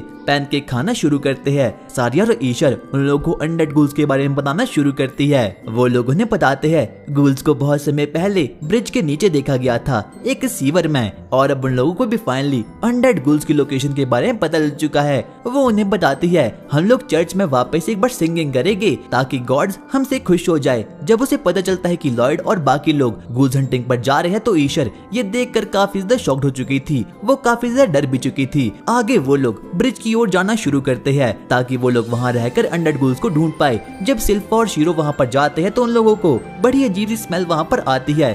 लॉर्ड उन लोगों को बोलता है हमें कैसे भी करके जल्दी से इसके नीचे जाना होगा ताकि हम गूल्स हंटिंग कर पाए, और मुझे तो उसकी भी टेंशन हो रही है जिसे कि मैंने पहले ही इस सीवर में भेज रखा था। अचानक से उस सीवर में से टाउ निकलती है और वो सीधा ही लॉर्ड के गले ले पड़ चुकी थी। ये देखकर बाकी लड़कियां काफी ज्यादा जेलस फील करती है। वो लॉर्ड को बोलती है और टिंगू बच्ची क्या तेरी स्वॉट बड़ी होगी, और हाँ मुझे पता है तूने मुझे बहुत मिस किया। पर तभी सिल्फा उसे मार कर लॉर्ड से दूर कर देती है। उसके बाद टाउ उन लोगों को बाकी की चीजें बताना शुरू करती है कि आखिरकार सीवर के अंदर उन लोगों को क्या क्या मिलने वाला है। वो उन सभी लोगों को बताती है कि सीवर के अंदर बिल्कुल भी कोई रोशनी नहीं है और इसकी स्मेल भी काफी बुरी है। और लॉर्ड ये देखकर काफी ज्यादा क्यूरियस हो चुका था क्योंकि ऐसी ही जगहों में अनडेड गूल्स रहते हैं। इसीलिए लॉर्ड सबसे पहले अपनी डिवाइन सॉर्सरी का यूज करता है और पूरे के पूरे सीवर को जगमग कर देता है। अब उसमें लाइट भी आ चुकी थी और वहाँ पर अब कोई भी स्मेल नहीं थी। उसके बाद वो लोग आगे बढ़ना शुरू करते हैं, पर सबसे पहले रेन टाओ को एक सेक्सी से आउटफिट को पहना देती है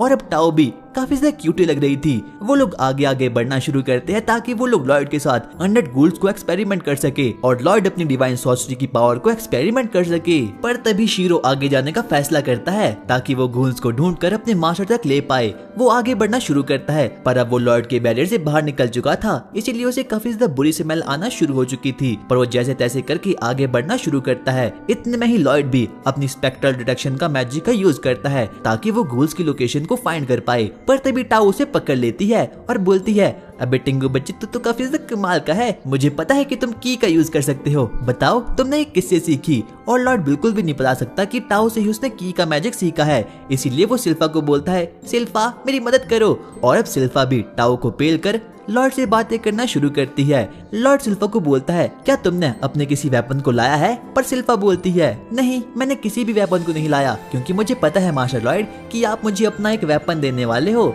और ये देखकर वो काफी ज्यादा खुश हो चुकी थी। उसके बाद वो सभी लोग काफी ज्यादा एक्साइटमेंट में आ चुके थे लॉर्ड की हेल्प करने के लिए। पर तभी टाओ बोलती है जो कोई भी सबसे ज्यादा गूल्स को मारेगा उसे पूरे के पूरे एक दिन लॉर्ड के साथ खेलने का मौका मिलेगा और वो उसके साथ कुछ भी कर सकता है। ये देखकर सभी लोग काफी ज्यादा एक्साइटमेंट में आ चुके थे और अब सिल्फा भी काफी ज्यादा सीरियस हो चुकी थी। रैन को बिल्कुल भी समझ ना था कि आखिरकार ये किस चीज के बारे में बात कर रहे हैं। और अब जो कोई भी क्यूटी सबसे ज्यादा गूल्स को खत्म करेगी उसे लॉर्ड की छोटी स्वॉर्ड के साथ खेलने का मौका मिलेगा। और इतने में ही शीरो लॉर्ड के पास बहुत से गूल्स को वहाँ पर लेकर आ जाता है। सबसे पहले लॉर्ड अपनी डिवाइन सॉर्सरी का यूज करके उन सभी को एक एक वेपन्स को दे देता है और अब वो सभी लोग उन लोगों पर अटैक करना शुरू करते हैं। सबसे पहले टाओ वहाँ पर जाती है और एक सेकंड में ही 2 गूल्स को निपटा देती है। पर गूल्स को मारने का तरीका थोड़ा कैजुअल था और बाकी लोग तो ये देखकर काफी ज्यादा शॉक्ड हो चुके थे। सिल्फा को बिल्कुल भी विश्वास नहीं होता कि टाओ इतना ज्यादा स्ट्रॉन्ग भी हो सकती है। टाओ आगे भी डीमंस को मारने के लिए जाती है पर सिल्फा उसे ऐसे करने के लिए रोक देती है और बदले में खुद ही उन गूल्स को निपटाना शुरू करती है। वो दोनों एक के बाद एक करके हर एक गूल्स को निपटाना शुरू करते हैं। यहाँ तक कि रैन भी अब रेस में पार्टिसिपेट करती है और वो भी लॉर्ड के दिए गए वेपन से एक के बाद एक करके गूल्स को खत्म करने की बहुत कोशिश करती है। और लड़ते वक्त सिल्फा लॉर्ड को डिवाइन सॉर्सरी के वेपन्स के बारे में इंफॉर्मेशन देना शुरू करती है।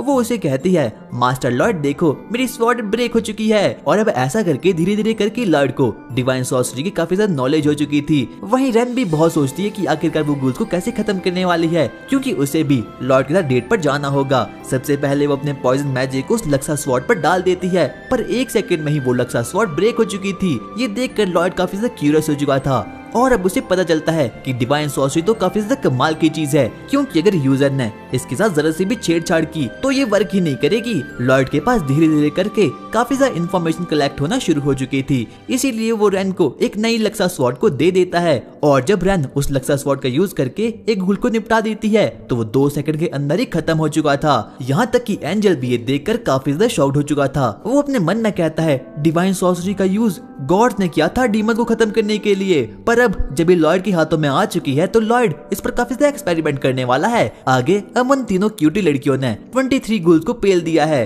और बस अब सिर्फ और सिर्फ एक ही बाकी है। वो सभी लोगों से पेलने के लिए आगे बढ़ते हैं, पर हम देखते हैं कि वो गूल तो उन तीनों को एक ही शॉट में खत्म कर देता है, क्योंकि वो कोई नॉर्मल गूल नहीं था बल्कि वो तो एक किंग गूल था। और अब लॉयड को भी उसमें काफी ज्यादा इंटरेस्ट आता है। वहीं हम चर्च के उसी खतरनाक आदमी को देखते हैं जिसने कि फादर को गले से पकड़ कर रखा है। उसके साइड में एक अजीब सा भूत भी था। वो फादर को बोलता है तुम एक मूर्ख हो, मेरा मन नहीं था तुम्हें मारने का, पर तुम भी एक कबाड़ी हो, इसीलिए मुझे तुम्हें खत्म करना पड़ेगा। लगता है मुझे इस जगह पर सिक्योरिटी और ज्यादा टाइट करनी होगी। पर तभी वहाँ पर ईशर भी आ चुकी थी और अब ईशर को उसे काफी ज्यादा डर लगता है। पर तभी वो इंसान बोलता है क्या यहाँ पर तो एक और कचरा आ गया, लगता है मुझे दोनों को खत्म करना होगा। वहीं वो 3 क्यूटी अब काफी ज्यादा थक चुकी थी। घूल किंग को हराना अब काफी ज्यादा मुश्किल हो चुका था, पर घूल किंग तभी अपनी अजीब सी थ्रेड मैजिक का यूज करता है जो कि पूरे के पूरे वर्ल्ड में काफी ज्यादा रेयर होता है। रैन को समझ ही नहीं आता कि आखिरकार ये किस टाइप का मैजिक है, इसीलिए टाओ उस पर मुक्का मारने के लिए आगे बढ़ती है।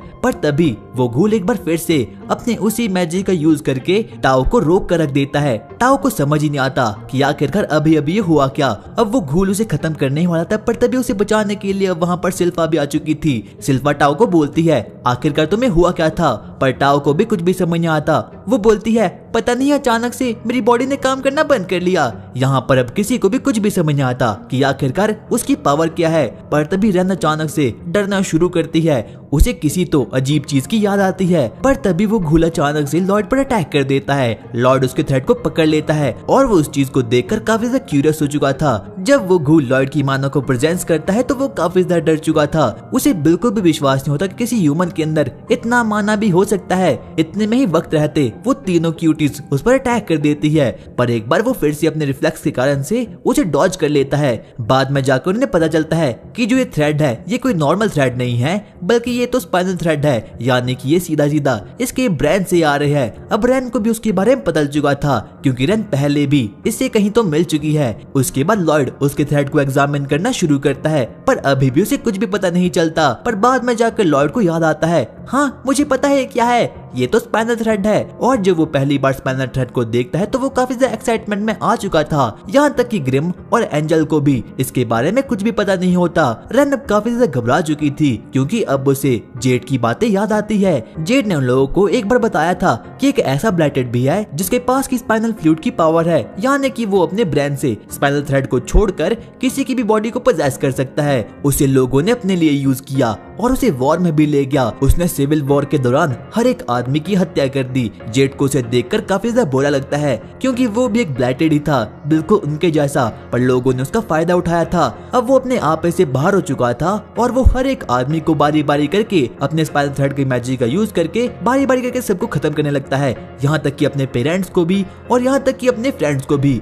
अब उनके पास कोई भी ऑप्शन नहीं बचा होता, इसीलिए उसके दोस्त मिलजुल कर अपने मैजिक का यूज करते हैं और बाद में जाकर उसे ओशन की गहराइयों में फेंक लेते हैं ताकि वो हमेशा हमेशा के लिए मर जाए। पर अब रैन को भी समझ नहीं आता कि आखिरकार वो ब्लैटेड आदमी वापस ही जिंदा कैसे हो चुका है और अब तो ये भी एक घूल किंग बन चुका है। लॉर्ड को ये देखकर काफी ज्यादा एक्साइटमेंट आ रही थी। वो अपने मन में सोचता है लगता है मुझे इससे मुलाकात करनी ही होगी। वो लोग एक बार फिर से उस पर अटैक करने के लिए जाते हैं। सबसे पहले टाओ और सिल्फा उसका ध्यान भटकाने की कोशिश करती है, पर तभी अचानक से वो तकरीबन 1000 थ्रेड को वहां पर समन कर देता है। वो लोग जैसे तैसे करके उसके स्पाइनल थ्रेड को डॉज कर लेते हैं और आगे बढ़ना शुरू करते हैं। वहीं दूसरी तरफ हम लोग चर्च में देखते हैं ईशर काफी ज्यादा डर में है। उसे काफी ज्यादा डर लग रहा था उसी आदमी से जिसके साथ एक भूत भी था वो भूत उसे बोलता है, मास्टर मुझे लड़की काफी ज्यादा क्यूट लग रही है, प्लीज क्या मैं इसकी बॉडी पे कंट्रोल कर लूं? हाँ तुम ऐसा कर सकती हो। उसके बाद वो भूत ईशर की बॉडी पर कंट्रोल करने के लिए आगे बढ़ता है।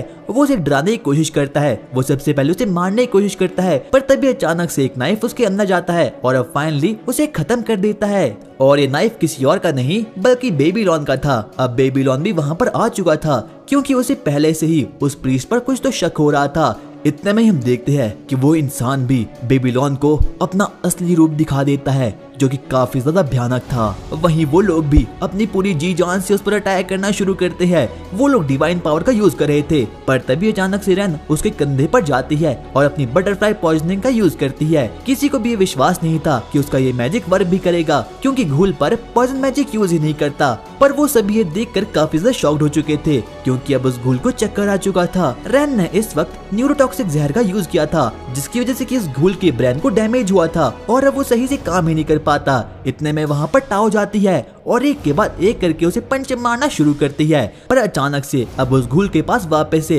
अपनी कॉन्शियसनेस आ चुकी थी। वो टाओ पर अपने स्पाइनल थ्रेड का यूज करता है और वो बाल बाल मरने से बचती है। अब इतने में ही शिल्पा अपने अटैक को भी वहाँ पर समन कर देती है। वो उस घूल पर 100 स्वॉर्ड मैजिक का यूज करती है और सीधा ही उस घूल को कहीं दूर फेंक लेती है। उन लोगों को लग रहा था कि अब वो घूल खत्म हो चुका है, पर शिल्पा कहती है नहीं, वो अभी भी खत्म नहीं हुआ। आगे हम उसी घूल को देखते हैं जो कि अपनी जान बचाकर वहाँ से कहीं दूर भाग रहा था। वो दरअसल चर्च की ओर भाग रहा था। वो अपने मन में कहता है, एडवेंचर्स हमारा सामना एक बार फिर से होगा, पर अभी मुझे चर्च जाना पड़ रहा है क्योंकि मेरे मास्टर मुझे बुला रहे हैं। पर एक टाइम ऐसा आएगा जब हमें मिलना ही होगा।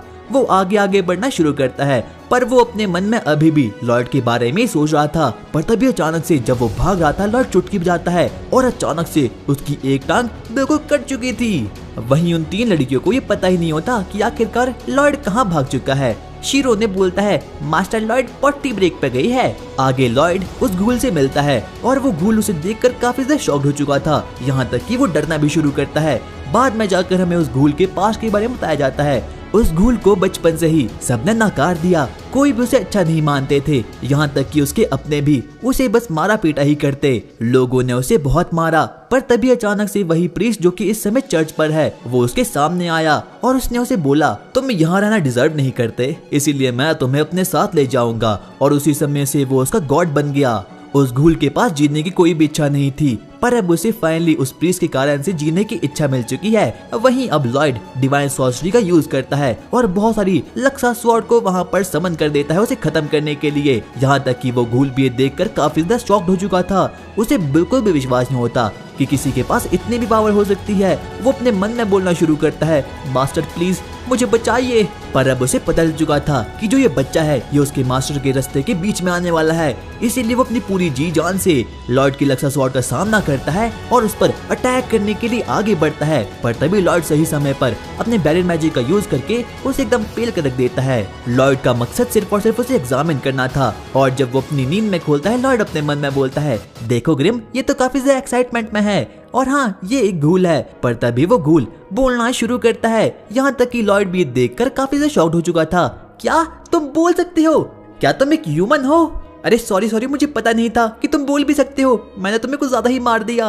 और अब वो घूल भी काफी खुश हो चुका था क्योंकि ये पहली बार था कि जब किसी इंसान ने उसके साथ इतना अच्छा व्यवहार किया था। लॉर्ड उसके हाथ को पकड़ता है और अब वो घूल भी काफी ज्यादा खुश हो चुका था। उसे पहली बार जिंदगी में इतना सुकून मिला था। अचानक से वो रोना शुरू करता है और वो बार बार बस एक ही बातें बोले जा रहा था, सॉरी मुझे माफ करना, सॉरी। पर तभी अचानक से उसे एक फ्लैशबैक दिखाई देता है जहाँ पर कि उसके मास्टर ने उसे कहा था, देखो ये एक गोली है और इसका नाम लूमा मैक्सिमा है और जिस दिन ये ब्लास्ट होगी तो उस दिन तुम ऑटोमेटिकली मर जाओगे। पर तभी अचानक से वो लूमा मैक्सिमा स्पेल एक्टिवेट हो चुकी थी और एक बहुत बड़ा एक्सप्लोजन होता है जिसमें कि ग्रिम कुछ ज्यादा ही घायल हो चुका था। पर लॉर्ड अपने हीलिंग मैजिक का यूज करके उसे वापस से रिवाइव कर देता है। वहीं ये बेबीलोन भी उस प्रीस्ट से निपटने के लिए वहां पर आ चुका था। वो सबसे पहले ईशर को बोलता है, यहाँ से भाग जाओ और हाँ हेल्प के लिए किसी को मत बोलना क्योंकि इसे कोई नहीं हरा सकता। ईशर भी अब ये देखकर काफी ज्यादा डर चुकी थी, इसीलिए वो वहाँ से भाग जाती है। हम देखते हैं कि वो प्रीस्ट तो काफी ज्यादा डरावना सा था, वो कोई ह्यूमन नहीं बल्कि एक मॉन्स्टर ही लग रहा था। बेबीलोन को बिल्कुल भी विश्वास नहीं होता कि क्या कोई ह्यूमन के पास ऐसी भी पावर हो सकती है या फिर नहीं। अचानक से वो प्रीस्ट एकदम से रुक जाता है, क्योंकि अब उसे एहसास हो चुका था कि उसका घूल मर चुका है। अचानक से वो प्रीस्ट बेबीलोन पर हमला कर देता है, पर बेबीलोन जैसे तैसे करके उसे डॉज कर लेता है। बेबीलोन को लॉर्ड की कही गई बातें याद आती है और वो उसे कहता है, बेबीलोन मुझे तुम पे भरोसा है, और वो जाते जाते उसे एक बफ स्पेल को दे देता है ताकि उसका स्टेमिना और बाकी चीजें थोड़ी बहुत इंक्रीज हो जाए। हम वापस से प्रेजेंट में आते हैं, जहाँ पर कि बेबीलोन अपनी पूरी पावर से उसे लड़ना शुरू करता है, यहाँ तक कि वो उस पर डिवाइन सॉर्सरी का भी यूज करता है। वो प्रीस्ट अपने कैंची वाले मॉन्स्टर से उस पर अटैक करना शुरू करता है, और जिस समय बेबीलोन हवा में था, अचानक से वो प्रीस्ट अपनी कैंची उसके अंदर घुसेड़ देता है और सीधा ही उसके दिल पर वार कर देता है, जिसकी वजह से कि बेबीलोन अब मर चुका है। मैंने तुमसे पहले ही कहा था, मुझे कोई नहीं हरा सकता।